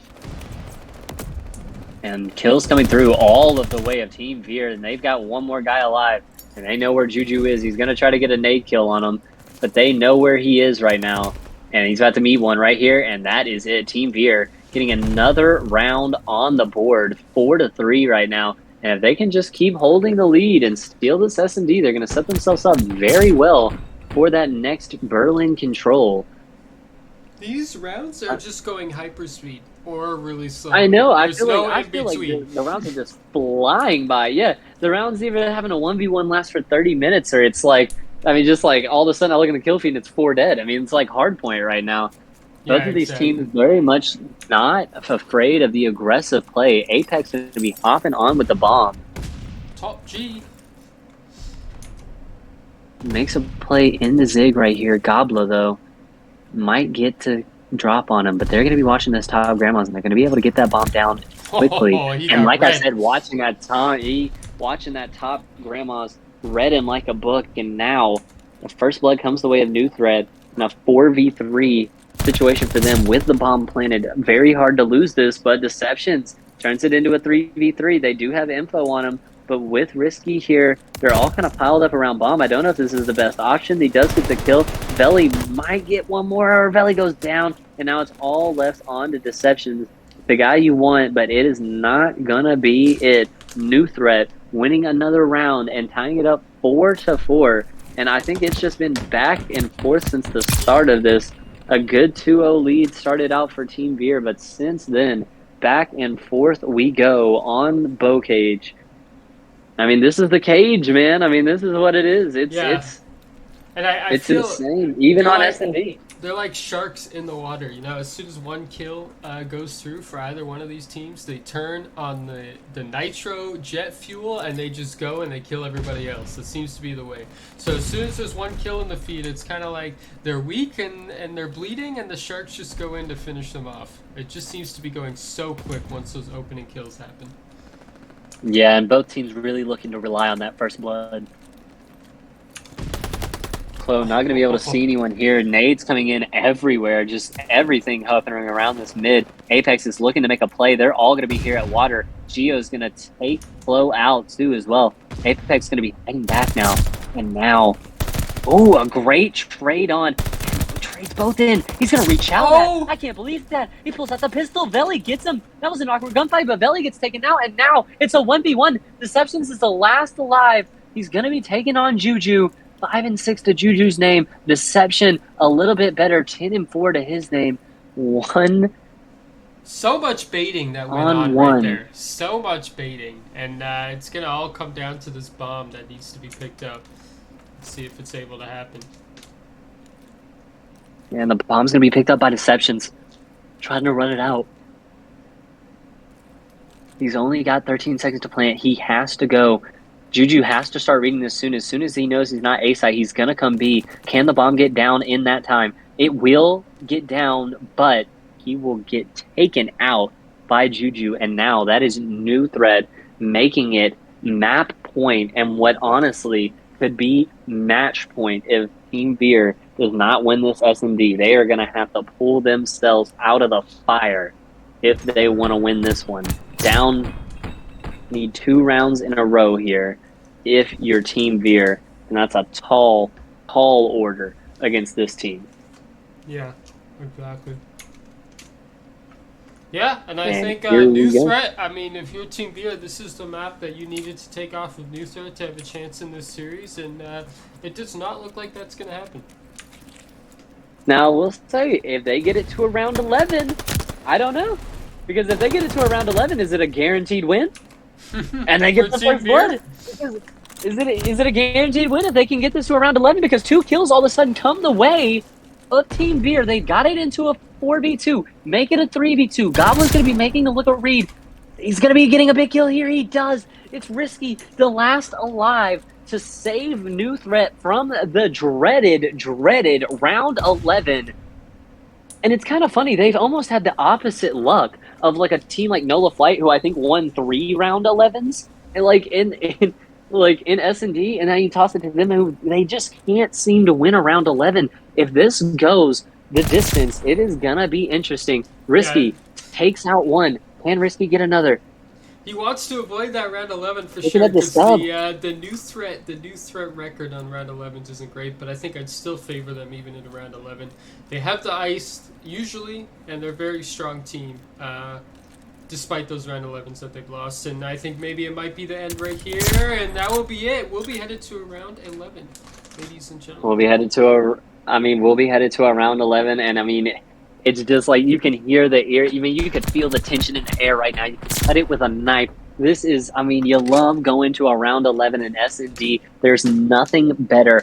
Final round coming up here between Team Beer and New Threat. Who is going to get the win here? This is the difference between 2-0 and 1-1. If you're Team Beer, you have to win this. This is the series on the line. If I'm Team Beer right here, and for New Threat, you could put them away. It looks like this is going to be kind of a B-side hit. They're going to be going quick. No, they're going to be doing what they know. Geo gets the first blood. It is all aggression from New Threat. And look, they draw the rotation, and now they plant it right back A. Beautiful play. Fake B, draw the rotation, and plant A.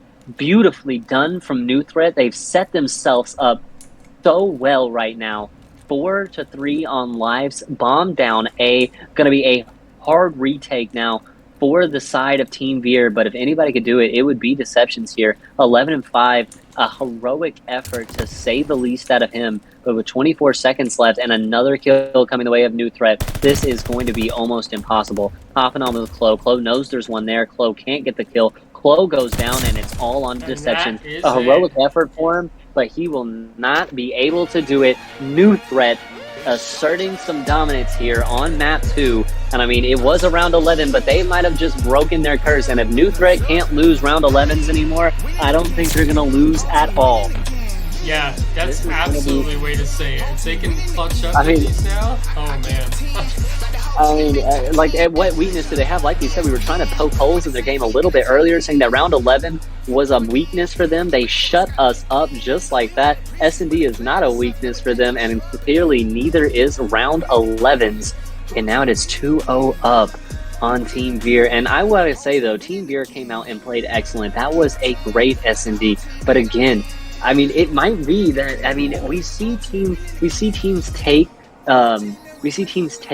New Threat to round 11s a lot more than I think a team of their standard should be taken to round 11. So S&D really might be kind of that weak spot for them, but it just, they haven't lost a respawn. And if you can't take a respawn off these guys, what are you gonna do? I mean, there's 3 of them. The most you can win is 2 S&Ds, and without having the ability to win a respawn, there's no way you can beat New Threat. And I mean, I think they're 14-0 now on respawn maps this season. I mean, 14-0. That is crazy. They're looking to extend that streak to 15-0 here.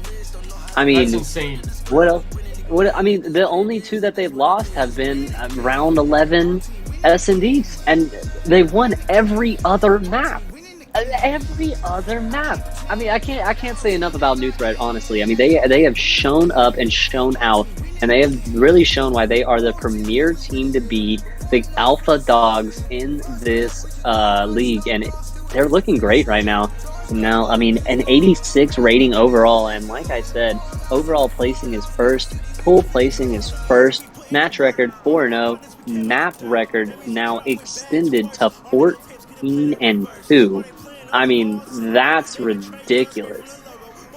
Yeah, absolutely, and that's just been extended. Like you said, we're about to go into the next map. It'll be a Berlin control, and I'm not sure if Veer can do anything about this. This is going to be quite a map, and New Threat, I've seen them absolutely demolish teams on this map, so I think that's what we're probably in for right here. What do you think?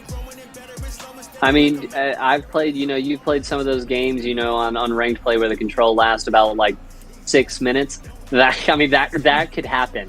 I mean, that really could happen here. I mean, New Threat is that good, but Team Veer, I mean, they could do something here if they can make just an effort, just a little bit of a sign of life. We might be able to see something, but I just don't think it's going to happen. I mean, this new threat team is so good, and I'm honestly excited because that means that we're going to get to see Awakening Militia go up against Team Veer once again. They lost 3-1 in that last time, but I think they could bounce back here if they play them again, and I'm excited to see that match. Two teams coming in with some nice 3-0 victories. It'd be exciting to see, but first, New Threat has to get past Team Veer on this control, but I mean, they haven't shown me any signs that they are not going to. Yeah, and Team Veer's winners bracket journey on the line. We're going into a control on Berlin. New Threat, Team Veer, who's going to come out on top? We'll find out in just a few seconds. Matt, this is going to be a good one. As well, I'm so excited, man. I'm so excited heading into this I almost said heading into this last map. What could be our last map if Team Veer does not clutch up? It is going to be a 3-0 sweep. I think it would be our fourth 3-0 sweep of the day. Just a lot of teams showing up to champs right now and really asserting their dominance. I think it's kind of making me excited because you got the loser side of the bracket. That's a lot of teams that have gotten 3-0'd. They're looking to make a run themselves, looking to bounce back from that. And if your team's in the winners bracket right now, I mean, you're just feeling so confident. And it's really going to be exciting to see some of those winners games tomorrow where the teams are just looking so confident playing each other. But right now, we are on Berlin control, 30-30, starting now. Going to be Geo running up through this A site, getting shots put on him. He is going to get taken out. Chloe does get the first blood, and Deception's looking to add one more to their kill total. It will happen for him right now. 29-28 on live. Slow pushing right now, but it looks like a huge party here about to hit A. Juju in the outer right now. Can he push up these stairs to get one? He will not. He'll get taken out. And right now, it is all Team Veer. Holy moly, that is not moly a sight right now. You see very often. New Threat just getting shut down. Team Veer shut that push down with almost, I'd like to say, ease. A tip does come through for Apex now, but right now Team Veer is showing that they can also hang with the big dogs. Deception's looking for one in here now. He does see him, but he's gonna get taken out by Geo. And now your New Threat, I'm not exactly sure what kind of is going through your head. You did get smacked in the mouth a little bit right there. We do have to see how they respond. New Threat really hasn't been down at all almost in a game, it feels like. But here comes Deceptions to add another kill.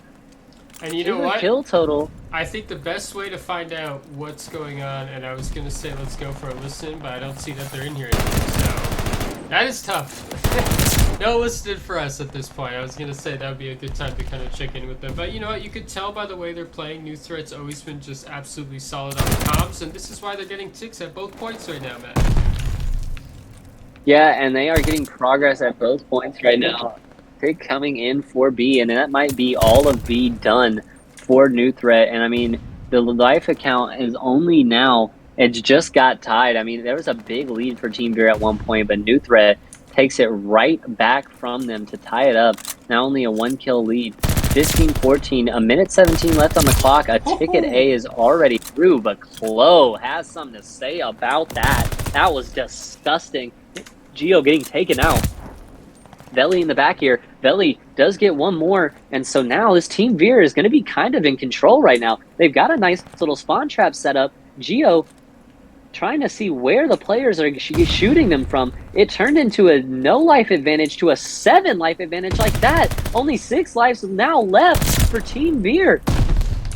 Yeah, absolutely, and you got to think about Geo taking out another.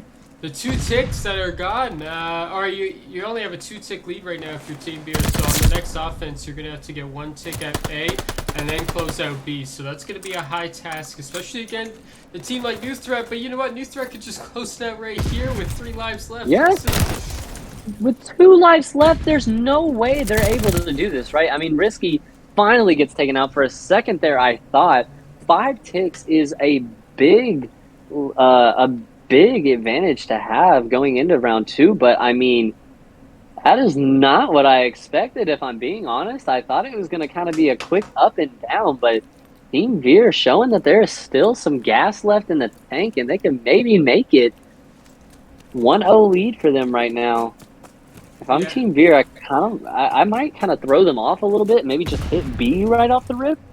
You know, a lot of teams like to get that A out of the way, but maybe just get your time. Don't waste lives. That was a nasty little stun grenade that came in there. Yeah, absolutely. And if you're new threat, you're looking to just hold a solid defense. You have a nice lead right now in the ticks that you definitely want to keep. You don't want any surprises to come out of Beer.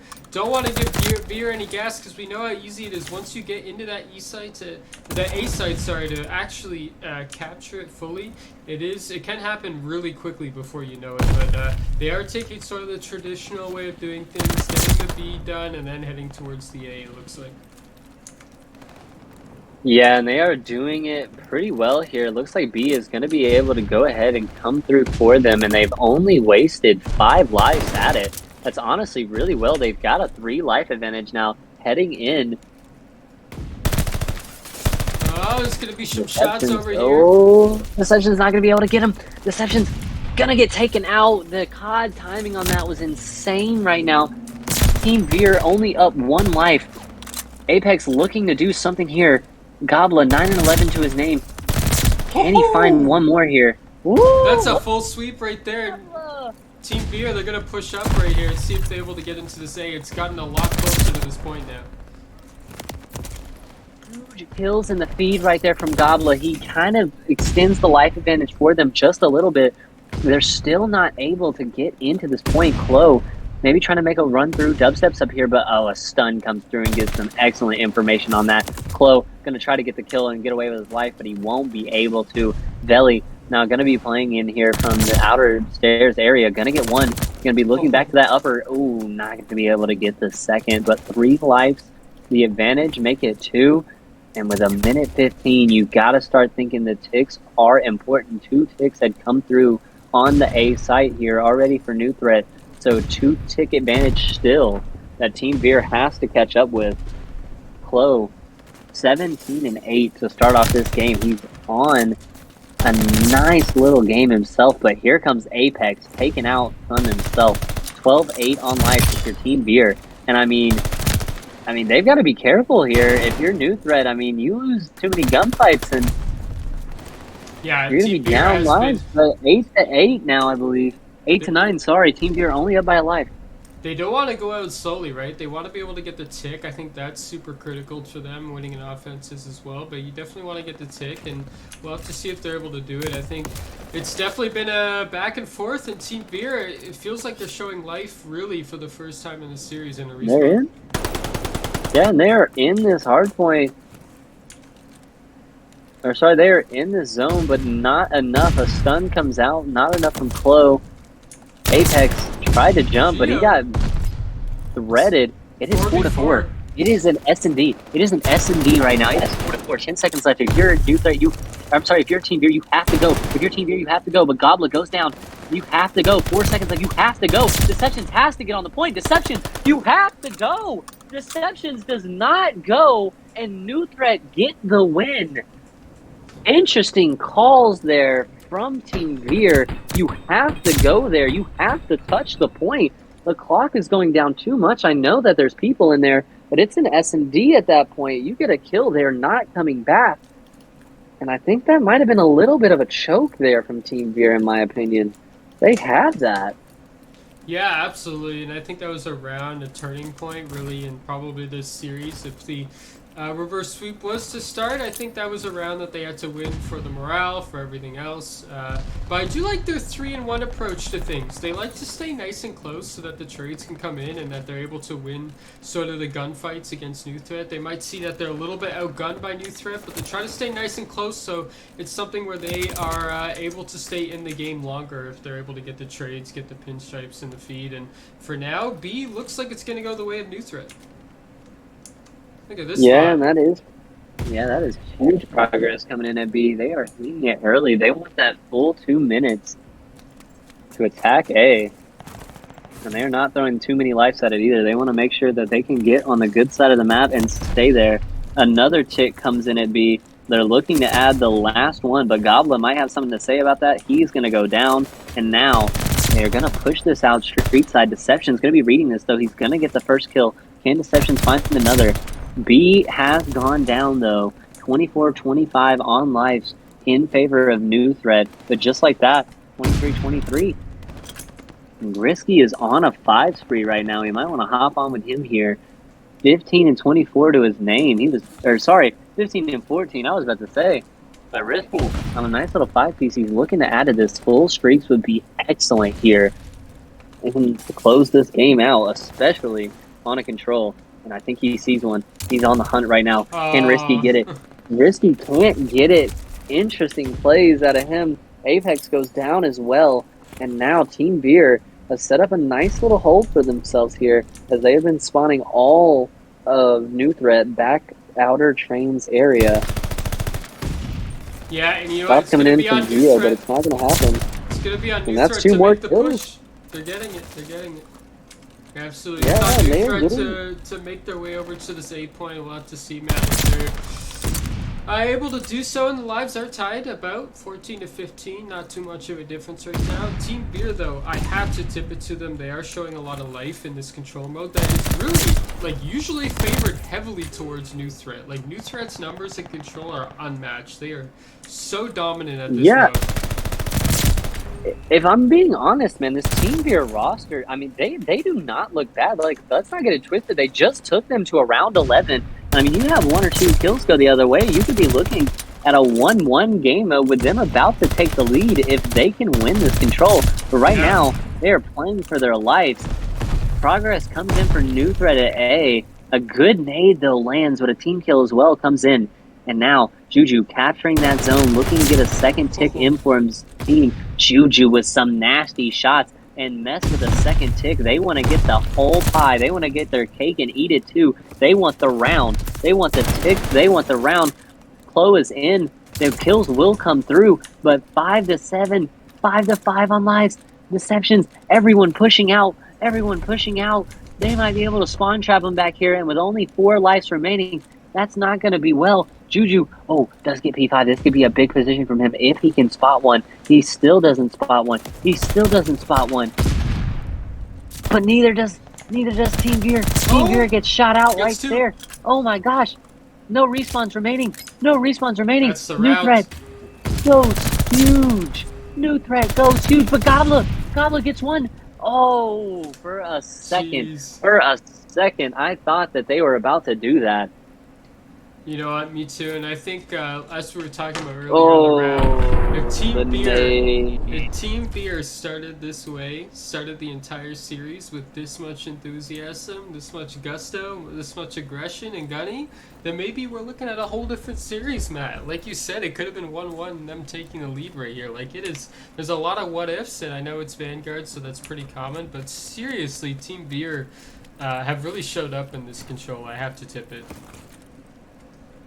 Yeah, I mean, they really have shown up in this control, and I mean, they've really shown up in this entire series. I mean, even though it's 2-0, the maps have been a lot closer than I think the scoreline would depict, and even this one, I mean, like we said, normally so, like, dominant in control, hardly ever lose a round of control, but, I mean, new Team Beer came out and really showed them what was up, and right now, Veli on a multi-kill, and they might be able to push this point again.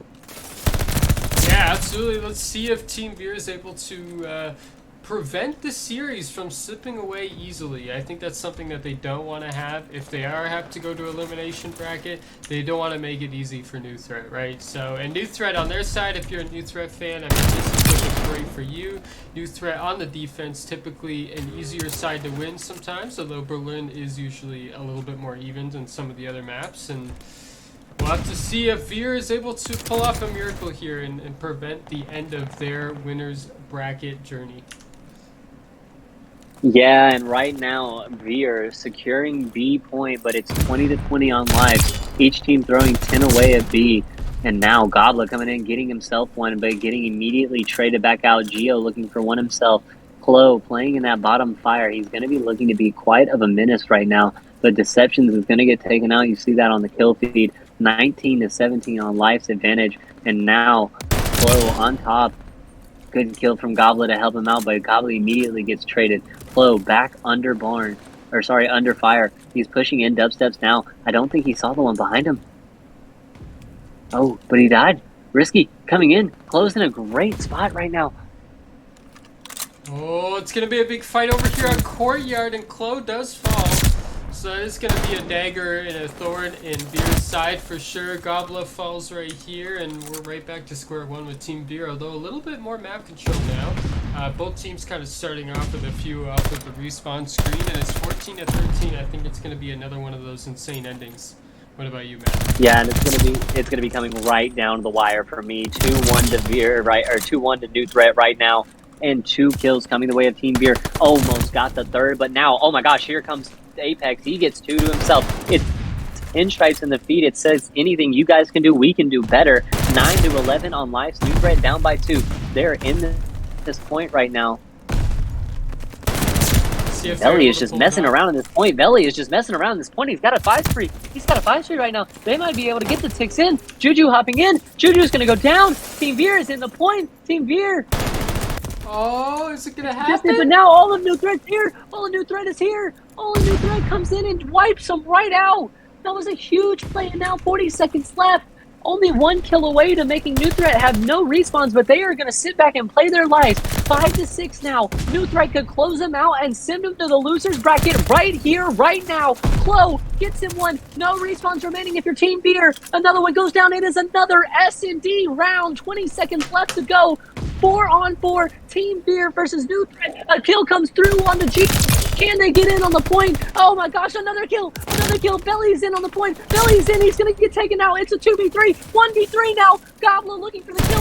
Where is he? Where is he? Oh, reads him. Team Beer causes a round 5. They might have kept themselves alive for 1 more round.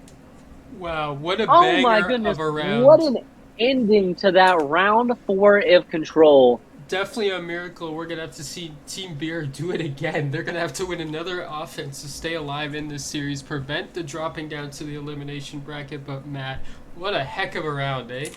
That was crazy. What a heck of a round is right. I mean, that was back and forth action. Chloe makes the desperation read to read him coming from the back there. He doesn't get that kill. That's huge, but New Threat comes out flying.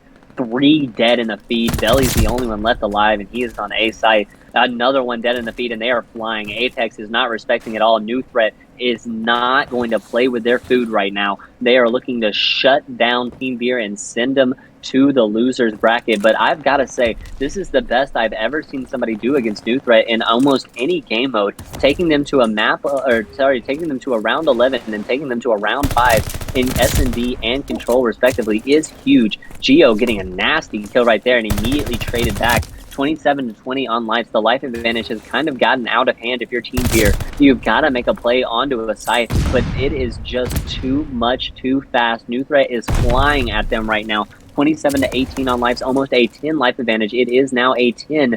Make it, oh my gosh, make it 12. This is, they've only lost 3 lives. I think it's They've over. lost 3 lives to collectively 15. This is over. Before This it is even over began. before it even started. Yeah. I was about to say it's over before it even started. New Threat comes out swinging. 30 seconds left on the game clock. 25-12 on lives. And I mean, New Threat comes out and just smacks them in the mouth. Tells them to sit down, little boy. Oh my goodness. 23-8 on lives. They have lost a total of 7 lives. They have lost as many lives as Team Beer has left right now. But they are in the point somehow. Gobla gets taken out, and just like that, 21-8 on lives. Juju looking for 1 more kill. Oh my gosh, gets the kill. And now Valley, the only one left. They do get progress at B, but now shots coming in from above. They're trying to end this right now. They don't even want them to get a full pick. They don't even want them to get a full sight. Beer already has no respawns remaining. It is 19-3, 19-2. Sorry, still 18-3 on lives. Chloe, they need it. They do get B points secured. They are going to be running hand in hand, but 17-3 on lives. This is just nothing you can do. New Threat is too much right now. 15-2. I mean, this would be the greatest comeback I've ever seen. And Veli is going to be the last alive. All up to him. They know where he's at, and they will put him down. New Threat wins the round 5 in control, the round 11 in S&D, and while being taken to the brink a little bit, a nice hard-fought 3-0 victory for them in the series, and a final kill with the pistol, just to let it get a little nasty. That is New Threat to a T. And I mean, I've got to be honest though, Team Fear showed out. That was, I think, better than a lot of people expected them to do. And with a first roster running for the first time on championship weekend, that has got to be something you got to be proud of. And hey, your season's not over just yet. You can make a loser's bracket run right now. 3-0 though for New Threat heading into winners round 2 tomorrow against Awakening Militia. It's going to be an amazing game. And I mean, what can you say, Aslo? I mean, just great stuff coming out of New Threat. Absolutely dominant.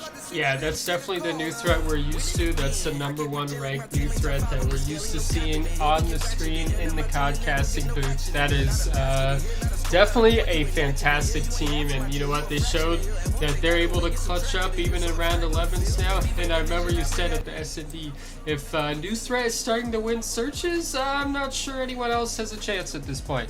So it's kind of insane. I mean, yeah, the only 2 maps they've dropped all year have been search maps, and I mean, to come out and 3-0 them, just prove everyone wrong. Even, I mean, not that there was a lot to prove wrong. I mean, we knew they were the best team coming into this. We already knew that. We were just trying to maybe poke a little hole in the game, maybe find a little sliver of hope for teams. But it just seems that every time that you think New Threat is down, they are just pull it right back up, make it 3-0. And I think that's going to be, I think that's going to be 15-2 on the year in map count. I mean, that's just insane. That's actually nuts. It's actually really crazy. And I wish we could pull someone in for an interview right now, but I don't see anyone. So, I mean, that's it. That's day 1 right there. And, day 1. The action's not over yet. Over on Kimchi the Goon's Twitch, Ironblood Gaming versus Nola, or I guess it would be Nola, right? Is happening. Ooh, and that's that a one, spicy matchup right there. Exactly, that one is happening, and then soon after there'll be another elimination match, which we might actually host on here, depending on how that's going or when that's happening. We'll have to check in and see, but if it is happening, we will go live with it. But that'll be it from myself and Matt for the night. Any final words, Matt? No, it's been a long night. I mean, we've had some great games here, a couple 3-0 series. It's going to be a good game tomorrow coming up between New Threat and Awaken Militia. And I mean, it's AWL Champs Weekend. What can you say more than that, man? I'm excited to get into the weekend, excited for Championship Sunday coming up, and I'm excited to get back in the booth tomorrow. All right. Well, thanks for your words, Matt, and we'll sign it off from the Matt Man and Aslo. We'll catch you tomorrow for day 2 of the Amateur World League Vanguard Major Championship Weekend.